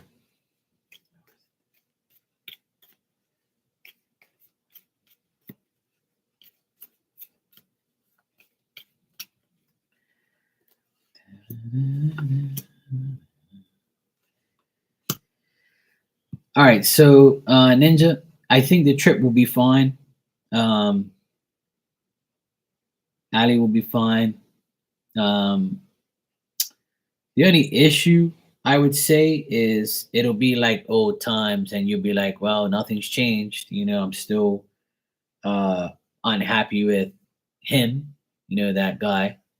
Uh, I feel like he's going to be an issue on the trip, or he might not even want to go, or if he does go, he'll be the issue as usual. Um, like there won't be no worthwhile change on his end or that situation between them. But I feel like money will be fine, the trip will be fine, and you guys will be happy and have a good time.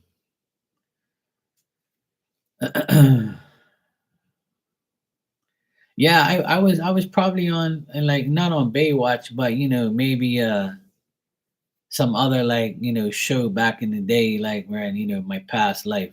People always talk about past lives, so uh, you know. Oh yes, yes, that's right. When I first moved in here, there was a pool, a yoga pool, where the woman that was here used to be like she used to like go in the pool all the time and do like those yoga outfits, right? I mean outfits, those yoga poses on the thing. So when I came here, everybody used to tease me and say, "Hey, what you doing on this damn pool, yo?" So I was like, "No, not me. I don't do that type of stuff. I wouldn't mind watching, but me, I would have broke my damn neck on my leg if I was spinning around on that damn pool." But I feel like in my previous life, I probably was. You welcome, Annie. I hope you got all of that. That's right. I've been single for years now. I can't. I can wait for a few more months. Okay, good. Yeah, Annie. I don't see any serious love, but like I said, a lot of people. What I get for a lot of people who ask about love is, and I say this to a lot of people, is sometimes you find someone that's broken because you can't. You. It's hard to find somebody that's already complete and waiting like you are. And I feel like that's a part of a solid foundation and a solid relationship. Sometimes you find each other and you're both in a bad place, in a bad situation, or you find each other when you're both broken up and on the rebound, or you're both divorced or whatever. So I tell people that it's better to be single and to work on yourself every day until you find that right person. So when that person finds you, you're already complete. You're already ready to go. So there is no issues with you. But if there's issues with them, at least it's 50% of the issue, not 100% of the issue. But some people, they're both in a bad place, and then they both find each other and help each other get to a better place. So relationships are different for everyone. Some people find somebody and then they get a divorce and get remarried to someone else, and that's the person that they're supposed to be with. So it's life. Not everybody has the I wouldn't even say luck, but not everybody has the ability to love at the right time. You might be ready, but I'm not. Or I might be always ready, but you're not. So patience brings the right love, in my opinion. And like I tell people all the time, it's best to be single and work on yourself than to rush into something that you're going to be caught up in a bad way and regret it. So that's my advice on relationships.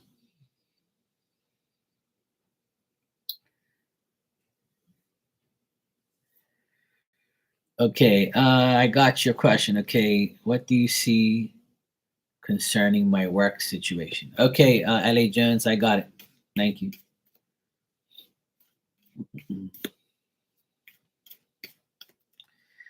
Yeah, I saw Tony. He came in earlier. I guess he must have ate his own food and then got tired. I told Tony I had lobster today.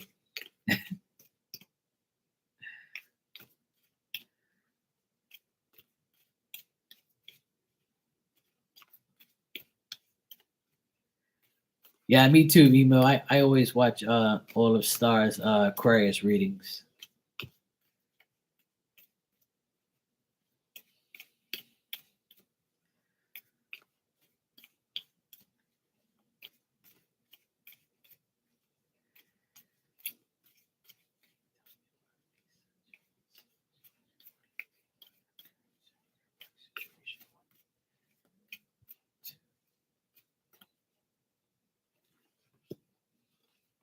Okay.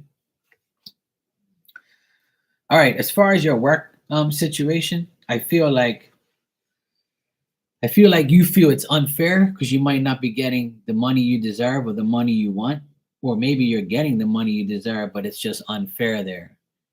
Um, you might be falsely accused of things, or you use your judgment in ways where people might think that you're not a true friend, or you have a lot of biasness towards your partners, your business friends, your workmates, your friends, or whatever, or the people that are there.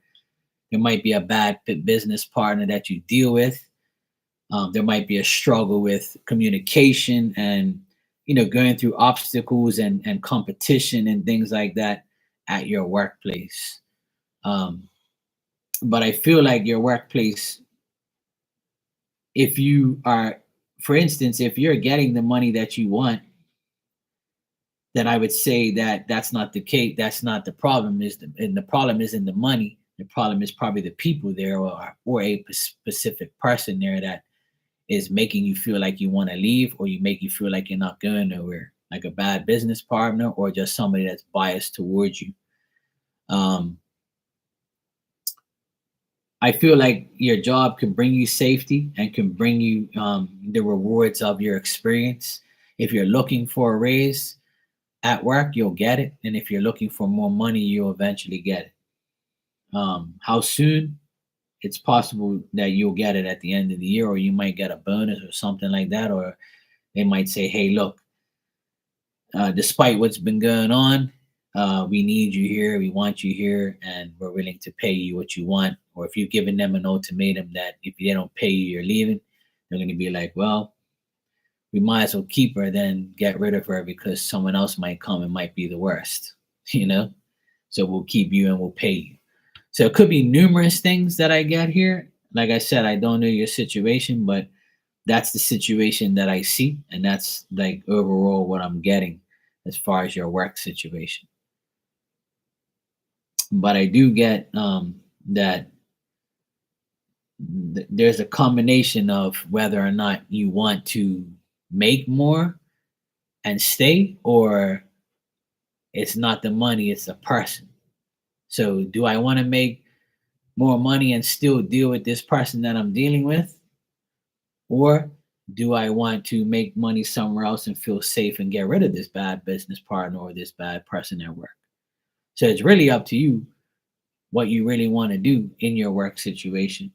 But I would say if you're making good money and you know you can't get that somewhere else, then I'd rather stay and deal with that person that you're dealing with.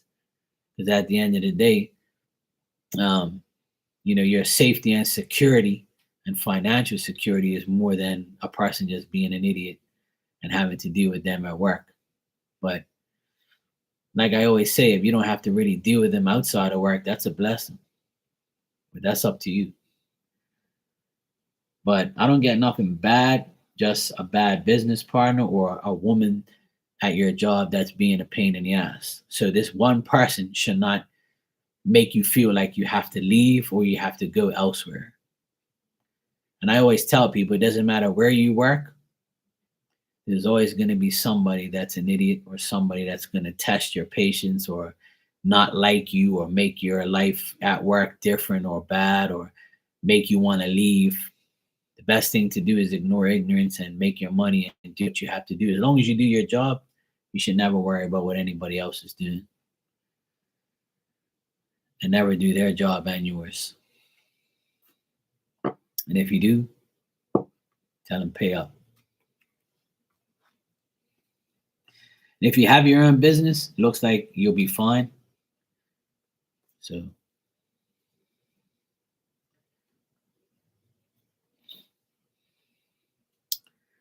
yeah, definitely delayed, but you'll hear the reading eventually.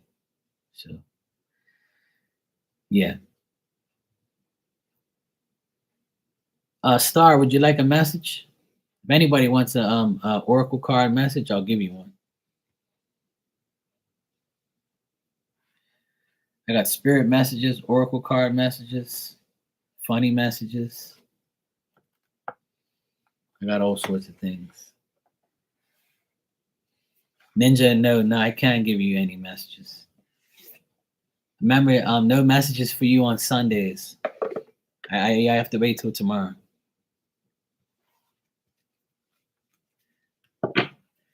No messages for you on Sundays.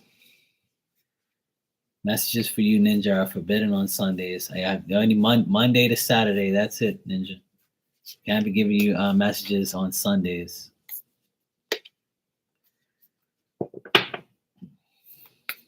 Whatever. All right, Star. I'm gonna give you a spirit postcard message. This is postcards from Spirit. Let's see what Spirit has for you today, Star. And then Ninja, I'll give you one afterwards, I guess. Being that it's almost Monday here, I guess I'll give it to you now.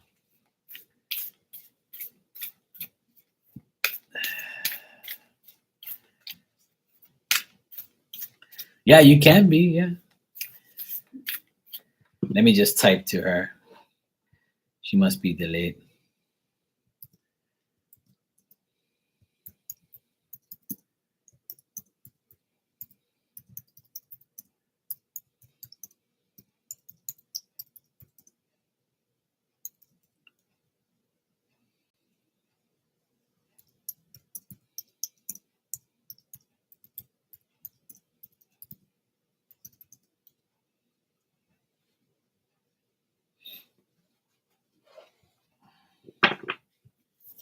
All right. I don't know why that happens. Like there's such a huge delay. That's crazy. Some people are like that. Some people are just, some people have the instant live and then some people are delayed. That sucks.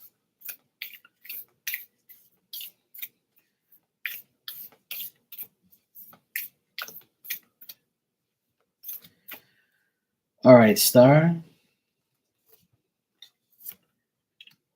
This is your card, your postcard from Spirit.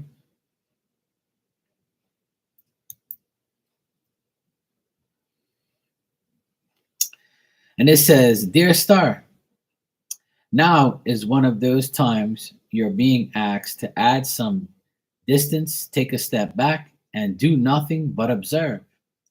Don't worry about how long it would take to regroup. Just know it's temporarily and actually an opportunity to take a breath. Slow down and look at how far you've come. Decisions for the highest good are made when you have clarity, which comes from being open to information from both the intellect and the intuition. I like that. When you step into the role of the observer, it's as if you turn on a switch that allows your soul to be an essential part of an information gathering and decision making process. In this way, you can approach things from a more neutral and non judgmental place. We know you'll make the right choice. Trust us when you say now it's not the time to get too close to the fray. Step back now. You'll be glad you did.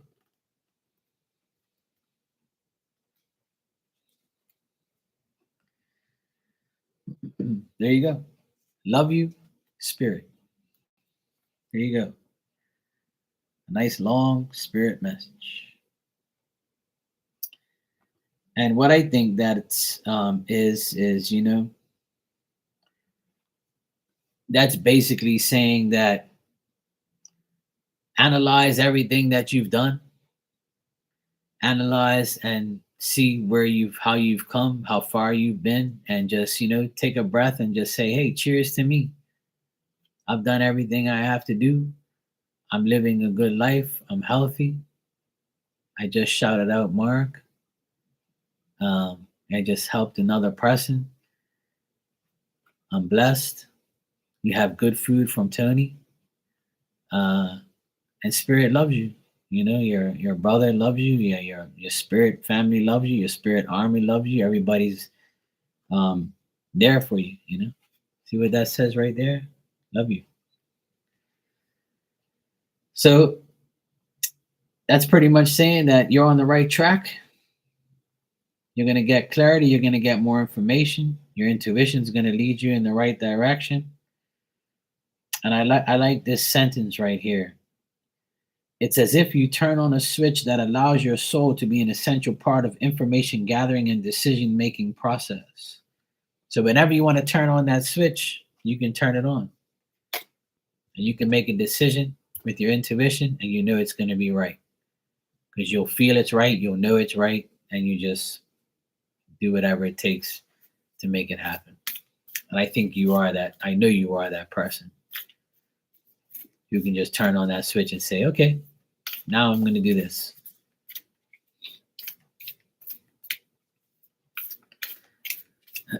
No problem, LA Jones. It's all good. All right, Ninja. Being that it's 6 minutes to midnight here, and Monday it's going to be here in Bermuda, so I'll give you. I know you're not in Monday yet, but being that I'm in the future, I'll give you a message. Being that it's almost Monday, I'm not allowed to give you messages on Sunday. All right, Ninja. Let's see what we got for you.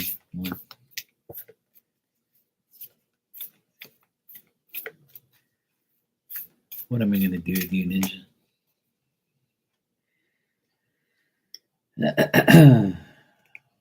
Okay. Ninja, this is your card. If you don't listen, you can hear me though. That's a good thing. Okay, this says, "Dear wonderful you, Ninja, our beloved Ninja." Oh God. Intimacy is scary sometimes. It means you have to let someone else get to know the real you, not the perfect, flawless mask you wear for others. No, it's time to reveal the cool one, the Aquarius. Sorry, the passionate one, the imperfect one that is totally you without artificial or artifice, whatever this says, or walls blocking you. Yes, you will be exposed and vulnerable for all the time, but it will be so worth it. This is the only way you'll know true closeness, sorry, with others. And you will also be close to spirit and to us. See that, Ninja? You gotta be vulnerable. You gotta let your heart love, stop being a damn Aquarius for for a week, There is an amazing freedom that comes to you when you let go and just be yourself with another or a group. Release from an invisible binding that keeps you from intimacy and truly empowering. So may we support you in spirit wholeheartedly in this choice? Question mark. Will you know yourself better? And we hope you learn and love yourself as much as we do. Life is all about who we are with others, so share it. You will be so glad you did. Loving you so much, so much in spirit. At least they love you. That's a good thing. You're welcome, Star. Anytime, sweetheart. And thank you again. Also, I appreciate you. See, Sunday is a day of rest. That's why I don't like giving her messages on Sunday. I give her messages every damn day. I need a break from giving her messages. But because I'm a couple minutes from midnight and it's going to be Monday, so But see, she still gets a message on Sunday. That's not fair. So anyway, Ninja, in my opinion, what this means is show love to your family, to your friends, to your grandchildren. Show love. Don't be scared to show love. Don't be scared to still have intimacy. I know you say yuck to that sometimes, but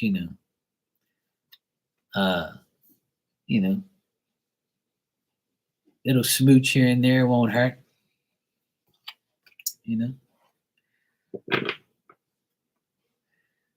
Be loving. Be give hubby a kiss and a hug. Intimacy has different labels to it. It's not all about the wild thing. You can still be intimate. Watch a movie or watch the your team. What are they again? 49ers? Yeah. I can't talk about American football right now. My team sucks. So I'm gonna keep that out of my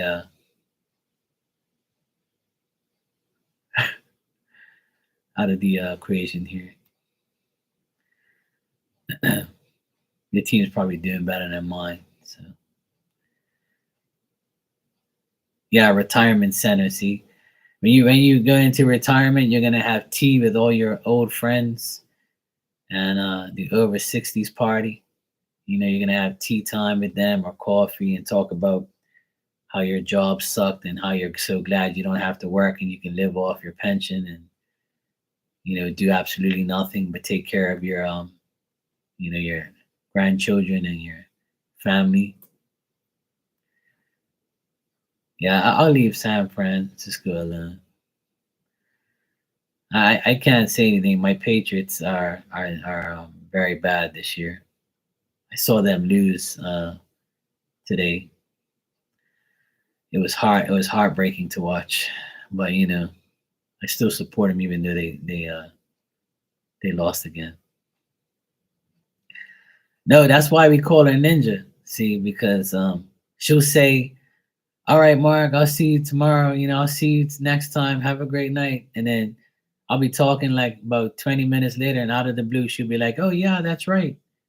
Oh yeah, I'm here. Sorry." That's why I call her Ninja. I gave her that nickname. See, yeah, mine's good 24/7, all day, every day. She's a true Aquarius. Never rest and always thinking, constantly, all day, every day. I'm the same way. I constantly my mind's going nonstop. I'm always thinking of something better to do or something to uh, figure out what I'm gonna do tomorrow and the next week or the next day. Meditation. I haven't really meditated in a long time. Yeah, it's an Aquarius thing. Yeah, my meditation is that when I go to sleep in my bed. That's the best meditation in the world. Is going to sleep and letting your mind wander off into the matrix or into a dream. You know that's my meditation is having my sleep. Sleep is the best. People always ask me, do I meditate? I'm like, nope, I don't meditate. I used to, but not anymore. My meditation is at night when I go to sleep. That's when everybody loves me the most, is when I'm sleeping. 'Cause I'm not talking, I'm not thinking, I'm not saying anything.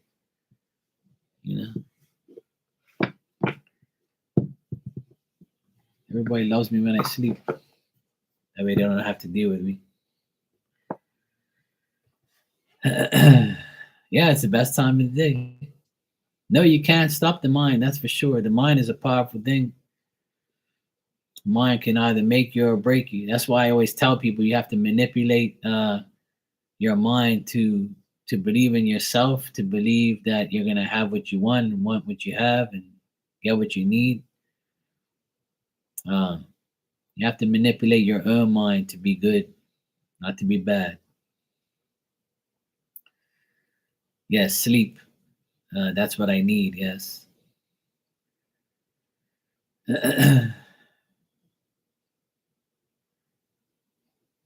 You're welcome, LA Jones. I hope that made sense.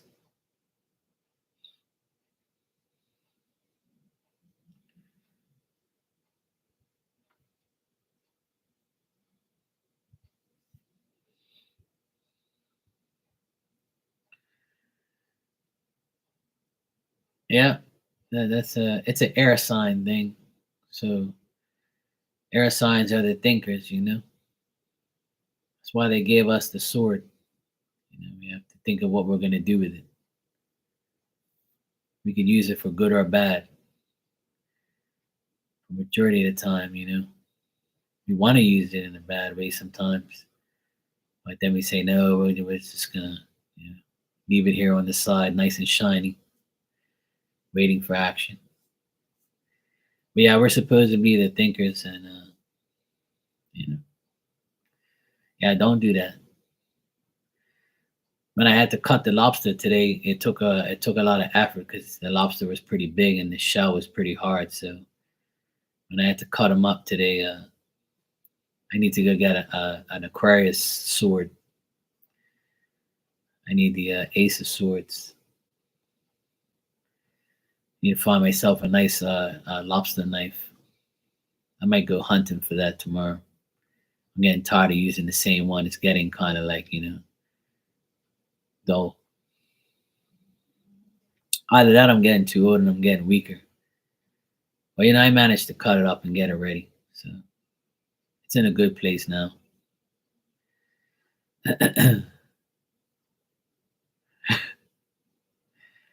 Honestly, I wish I had a private jet and I can just go pick everybody up wherever you are and just like have a big meal, have lobster and have a good meal and just have dinner with everybody once a week. Wish I was a billionaire. I get on my private jet and just go pick everybody up and we just have food. We just have like a brunch and we just eat on the plane and just go all over the place. Yeah, sure. We can have crab. We can have anything you want. I'll ask everybody what is your favorite meal, and then we just get it. Or you just bring it on the plane when you come, so everybody can try each other's food. Between Tony and I, we'll have enough food for everybody. We'll be the chefs, and you guys can be the taste testers. Sounds good to me. You know? Tony and I will be able to chef it up. It's in our genes. I haven't had crab in a while, crab legs and all that type of stuff. Cyber Monday deals, yeah. Tell me about it. I've been getting emails galore. I've been getting all these emails about Cyber Monday sale, this sale, that sale. I'm like, oh my god, I don't need nothing else. Okay, I don't need no more sales. I'm all sailed out. I bought so much stuff. I'm good. I like this time of year. You get good deals. Yeah, seafood. I had fish yesterday. I had wahoo, and then I had snapper as well, a little bit of each. And then today I had star. I don't know if you know what guinea chicks are, but guinea chicks are like really small, spiny lobsters. They're like really small. They're not as big as a real lobster, but they're called guinea chicks. Um, and I had some of those yesterday. They were really good. It's like a sweet tasting like lobster. They're like really, really small. Not really small, but like, they're called guinea chicks. We have a lot of those here in Bermuda. Yeah, so I had those yesterday and I had a lobster today with my sister for her birthday. My sister's birthday was on Thursday and we had takeout for her birthday, and then today was Sunday, she's off. So I said, look, I'll make a lobster for your birthday today. So I finally got to make her a lobster. Yeah, I love crawfish too, shrimp. I like mussels. I don't know if you eat mussels, but I love mussels. Um, Boil up some mussels and put some lemon juice in there, some water. Oh my god, I love all sorts of fish. Here in Bermuda, we have no, we don't have like salmon here. See, we don't have freshwater fish. We don't have bass and salmon. It's all imported. We have it here, but it's imported. But like we have Bermuda is like a place where it's got all saltwater fish and all saltwater food. There's no freshwater places to catch fish here. Like there's no rivers or nothing like that. Um, so we have all saltwater fish like wahoo, barracuda, snapper, tuna. We have tons of tuna. We have wahoo and snapper all year round, pretty much. Tuna's like has their seasons. Lobsters, guinea chicks. We have tons of things. We have mussels. People like get mussels and go diving for them. Yeah, I'm sure Tony does. You should tell him to make a video on mussels if he hasn't already. I would love to see how he does that. You'd be surprised how many people love mussels. I got my nephew all into eating it. He's like, "Ooh, that's gross. I don't want to eat that." I was like, "Well, taste it." He goes, "Well, I know you make good food, Uncle Mark. So let me taste it." He tasted one, then he ended up having like 10 of them. And I'm like, there you go.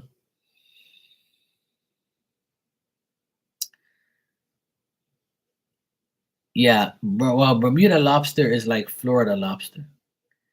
It's we have like red lobsters and the orange and brown lobsters. Like our lobsters don't have claws.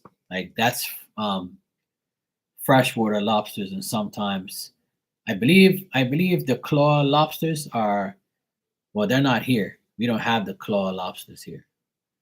We have the ones with the tentacles, like the long ass antennas. Spiny lobsters is what they call it. We have the spiny lobsters here, and Florida has them as well, and like Caribbean and things like that. Yeah, they don't have claws. Yeah, in Boston, I eat the claw lobsters because that's what they have. When I go to Boston, I always eat the claw lobsters. Yeah, they're called Maine lobsters. That's what they're called, Maine lobsters.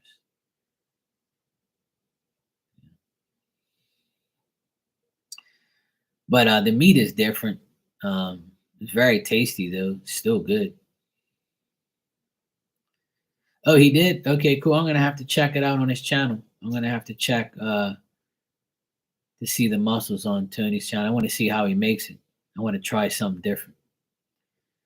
Yeah, exactly. Yeah, the Atlantic and Pacific lobster is different. Yeah, thanks for clarifying that.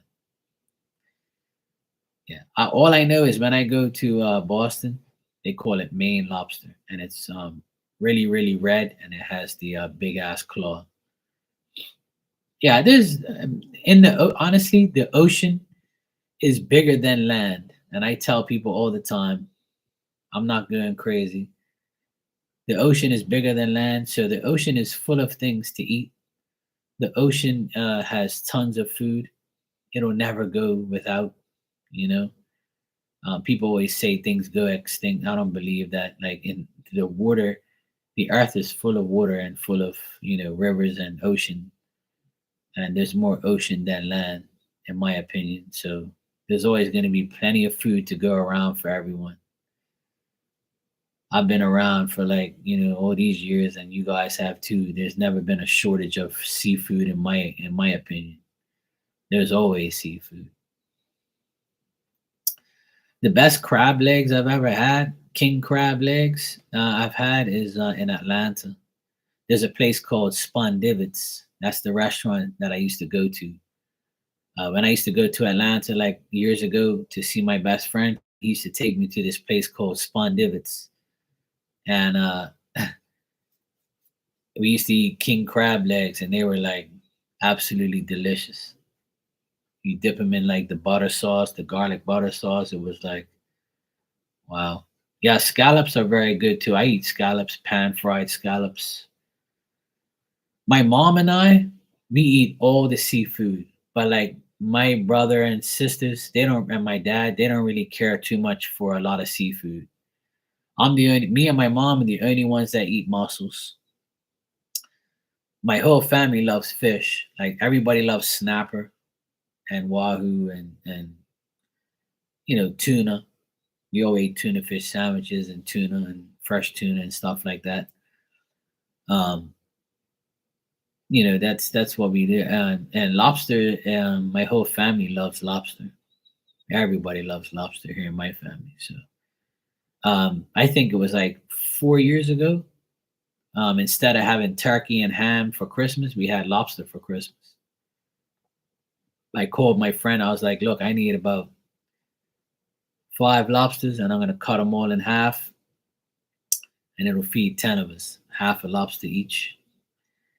I think my mom still made like a ham because the kids didn't want no lobster. They think it's gross.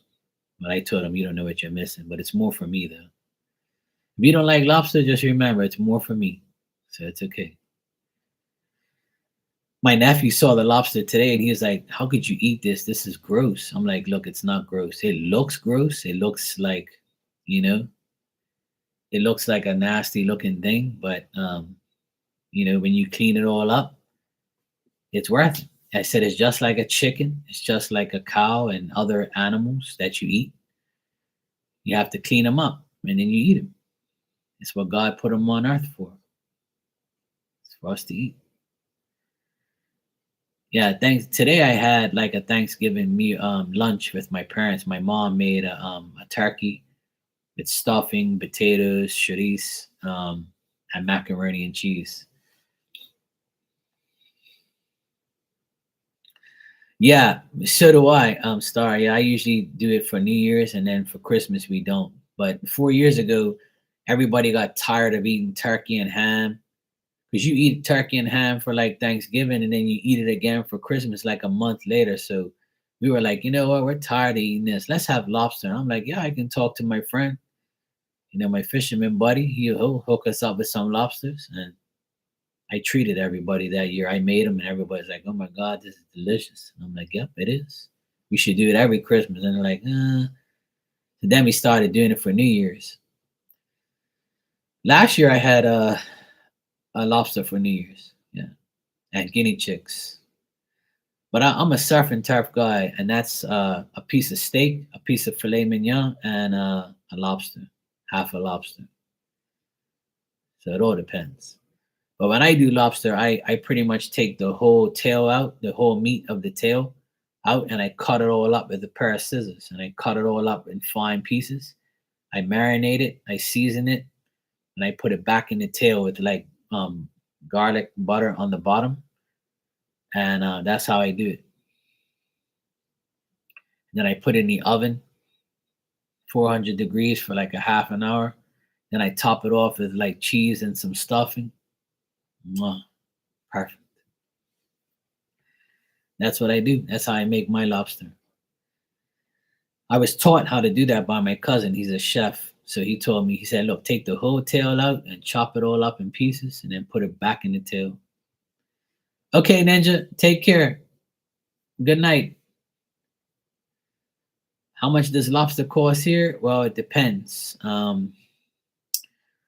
There's different sizes, but like it ranges from 45 to 80 bucks for a lobster.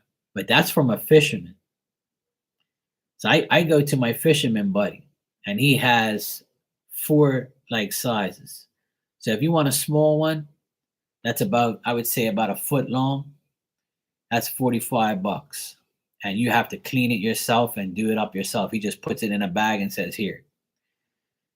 Um, for half of that, if you were to get a half a lobster at a restaurant, it'll cost you $45. If you get a whole one, it'll probably be like 70 bucks and they'll give you like some fries or vegetables and stuff and or whatever. Um, but the cheapest way to get lobster is from a fisherman because they give it to you wholesale price. Sometimes I ask them to cut it and gut it if they have like a bucket of salt water there. Um, they'll like cut it for me and just gut it and put it back in a bag and then give it to me and I'll take it home and marinate it. But usually I take the lobster so I don't have to pay extra. The lobster I ate today was 70 bucks, but I had to cut it and clean it. It was huge. It was about at least 18 inches to 24 inches long. So it was like like a cookie sheet. It took up the whole sheet. Like my sister was like, "Holy shit, look how big this thing is." I'm like, "Yep, it's for your birthday. Come on." And we ate it all. We ate half of it. I could never eat a whole one, but we both ate a half. Our half. So what I do is I cut it down the middle. I take all the guts out, thoroughly clean it, take all the meat out, chop it all up, marinate it, and put it back in. So we had broccoli and mushrooms with it, and we topped it off with cheese, and we had like stovetop stuffing. We put a little bit on there, so it was nice. It was really good. I regret not taking a picture of it, but um, it was just one of those days where we were like, yeah, whatever. I took pictures of this like a million times now, and we had some Oreo birthday cake, so it was good. I'm stuffed. I'm probably gonna sleep like a log tonight. But yeah, it's I love lobster season. See, we can't have lobster all year round. It's a season, so they don't go, so they don't like abuse the catching time. So from from uh from September 1st till April 1st, you're allowed to catch lobster and sell it. But you can like what I do is before April 1st, like on March 31st or March 30th, I'll buy like four lobsters and put them in the freezer, and I'll eat one like every other week or every week. So I you can still eat them after the season, but you just can't catch them after the season. That's the only thing. That sucks here. So you're like 6 months with the lobster and 6 months without. But it's good they preserve, the lobsters. So all right, yeah, I'm gonna get out of here myself. It's past midnight here. I'm gonna go answer some of the email questions that people sent me. And I appreciate you, Star, you and Tony. I love you guys. Thanks for doing that today. It was a surprise, made me emotional. It's nice to know that people care and people, um, help each other. That's great. God bless you, and I appreciate that very much.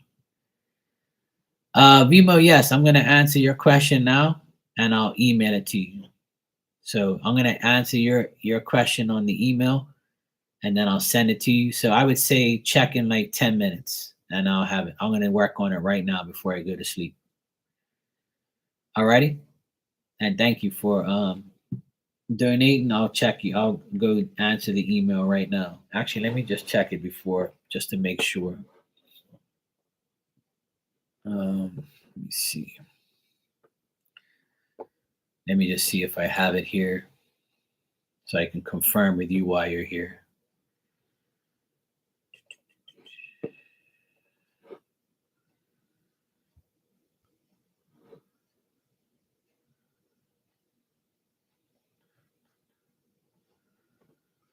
Mhm.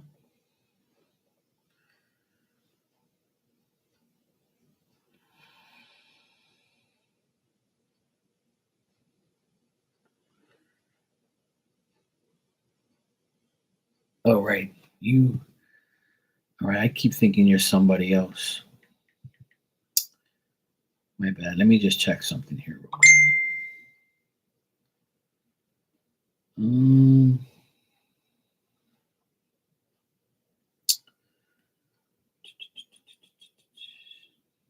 okay, right. So you sent me a PayPal, right? You sent me a PayPal. Oh, okay. You did the 55 reading, right? Good night, Aquarius. Thanks for being here. I appreciate it. Okay, so yes, right, I got you. So you are the 55 mediumship, the reading. That's what you want. Okay, cool. Right. I think I just saw that on my email. Let me just check that. So you don't have Instagram. Okay.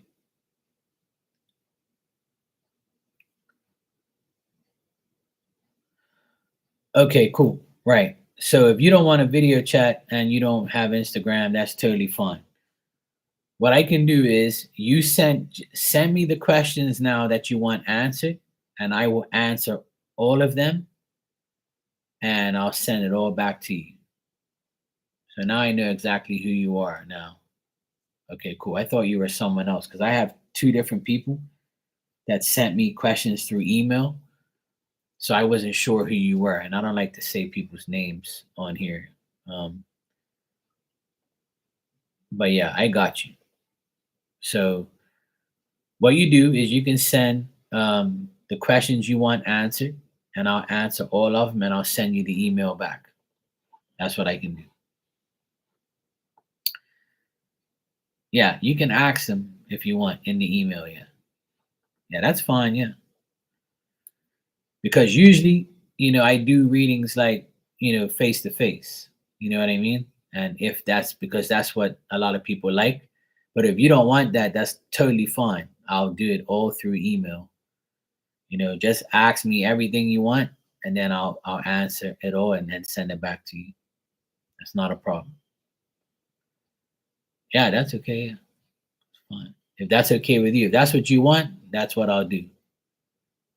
So if you want to ask the questions, you go ahead and email me now. I'll look out for it and I'll answer all the questions, and then I'll send you the email if that's fine with you. That's why I give everybody an option. If you don't want to do a video chat, you can always do the email.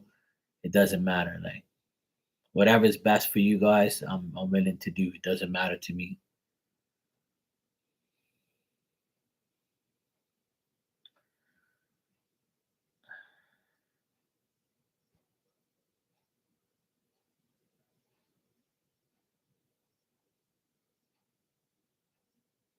Zoom. Um, I don't even know if I have Zoom. I think I do. I'm not sure. I think I still have it. I haven't used Zoom in like forever. Um, I mean, do you want to do like a video chat reading? Is that what you want? Do you prefer that?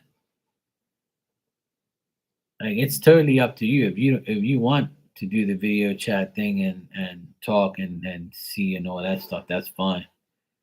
I could see if I still have my Zoom. I haven't used Zoom forever because I always do the Instagram. That's where everybody wants to be doing the readings is on Instagram all the time.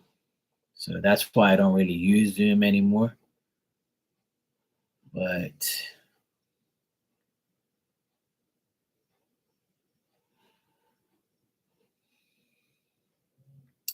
I mean, like I said, it's totally up to you. If you really want to video chat and see each other live on Zoom, I can get in there and do it. But if you don't really care about it, you just want to ask the questions and get the answers, I can do it through the email and type it all out to you. So that's perfectly fine with me. If you're okay with that, I'll do it your way. It's fine. You got to let me know what you want, like what, because you're paying me at the end of the day. So I want to make sure you get what you want.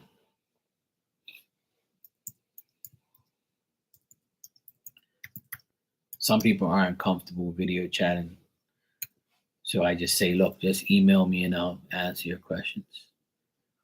But some people don't care. Some people like it. Some people don't.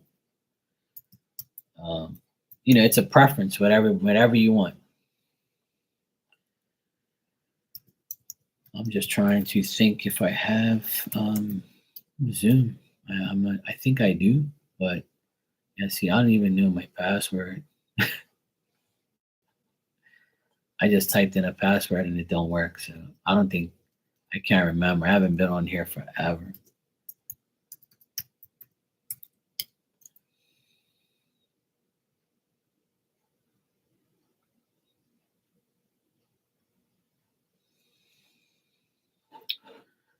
Yeah.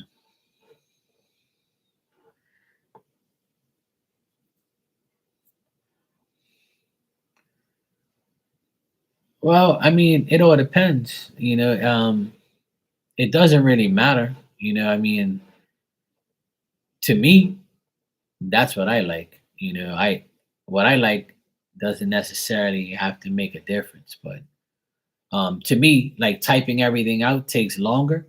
Whereas if you're looking at each other, or you're just, even if you turn off your camera and I can hear you and you can hear me, that's fine too. A lot of people do that too.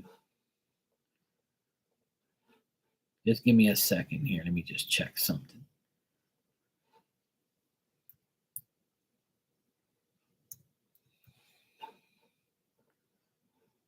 Um,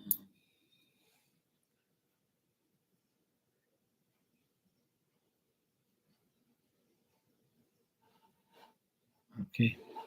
All right. I want to see if you can connect with my husband that passed and answer questions. If he had answers to my questions. Okay. Cool. Yeah, I can do that.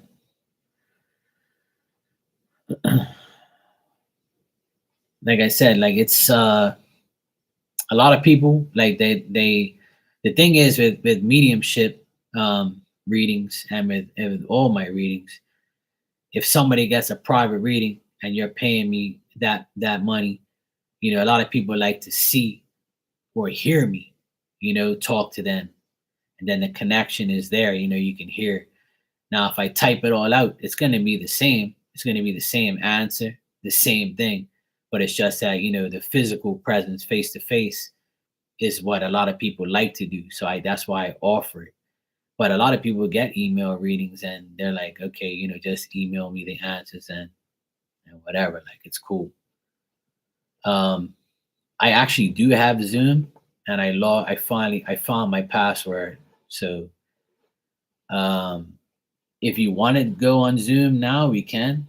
It's up to you, and I can do it. So it's totally up to you.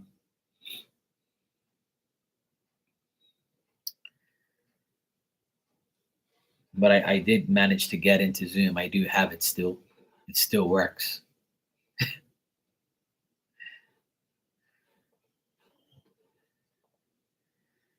So I guess if I remember, I think you have to like schedule a meeting or whatever. I don't know how this works. I can't remember because I haven't done this in so long. Like I think I have to invite you or something like that, or I don't know. I can't remember how this works because I used to do like meetings and stuff. Like I did readings on here probably once or twice. Um, Host, I think, or join, something like that. Join meeting, enter a meeting, personal ID or link name, something like that. I can't remember how it goes. Okay, cool. All right.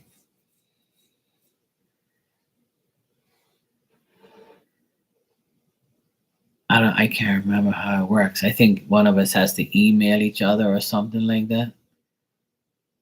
I can't remember how that works. I don't know.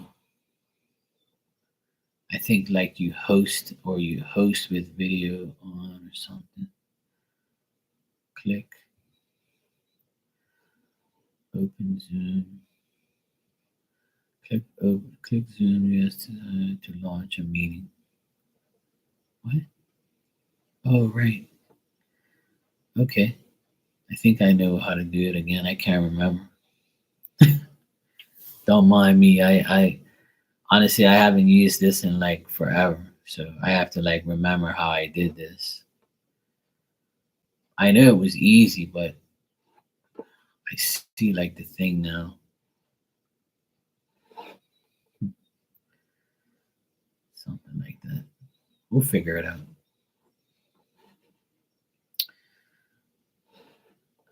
Launch meeting.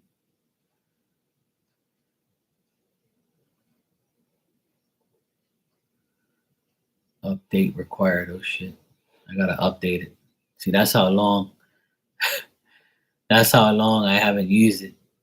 It says I have to update it. So it's gonna update now. So we'll get there. I don't mind doing this, by the way. It's cool. Like I need to do it anyway.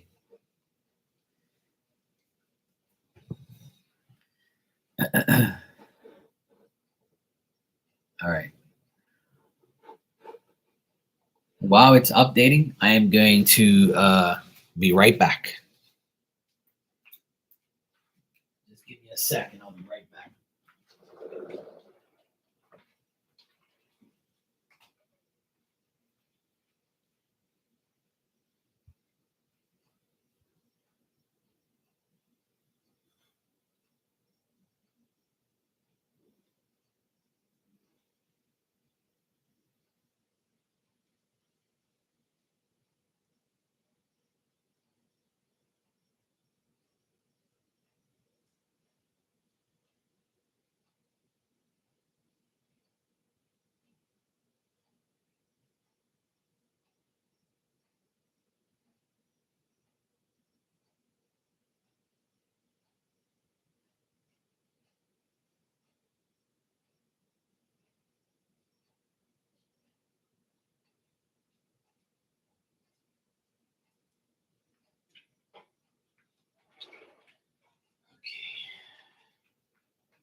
right.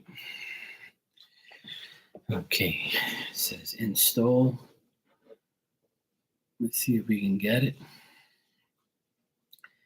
Yeah, mine's asking me to do a update because I haven't used it in so long.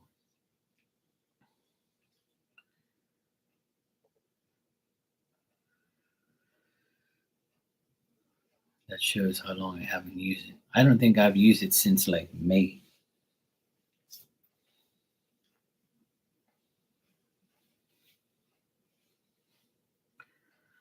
Um, it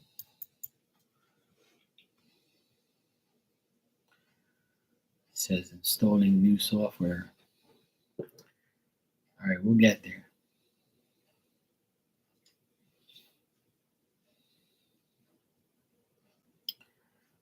We'll get there. Okay, good. Mine's just installing it because I haven't used it in like months. I think the last time I used it was in April or May.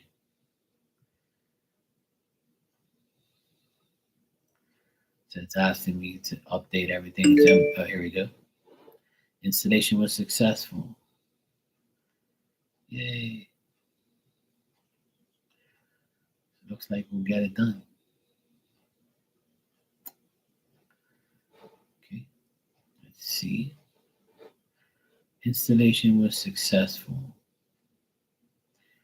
All right, let me see. All right, done. All right, I have to re-log in now.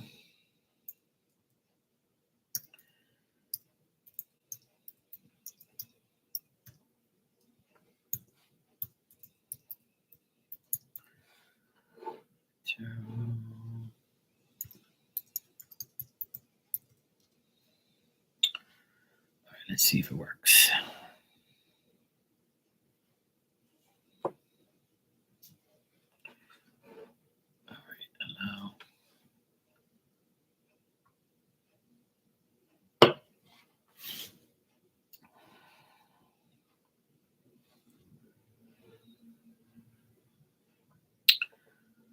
Okay. Okay, it's working. It is working. Yay. Okay, so it's working. I have it up and running. It says you are connected. Okay, so now what do I do? Um,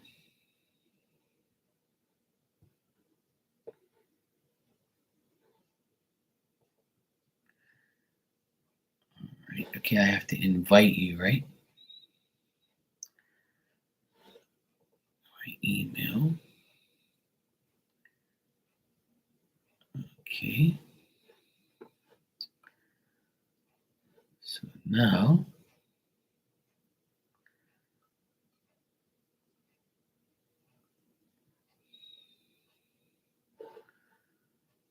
right. Give me a sec. I almost have it all sorted out. We'll get there.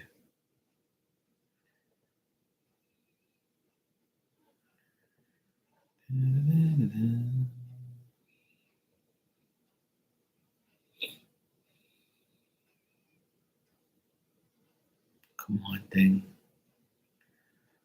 Load, please.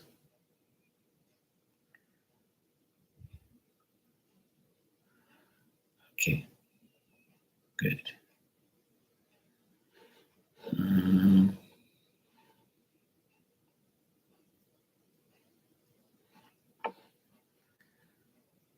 oh my God, come on.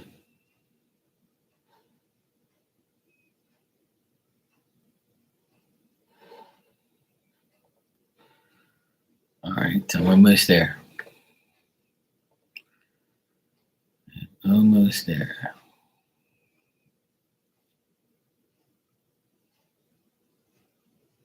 Okay. All right. Um, so your email, I need to find your email. Okay. I have your email here. Now,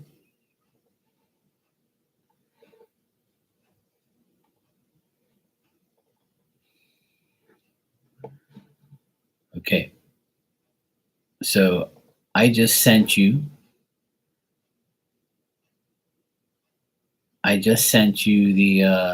the link.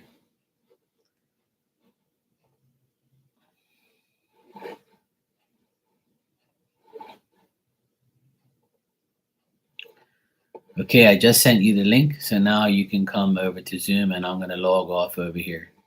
All righty?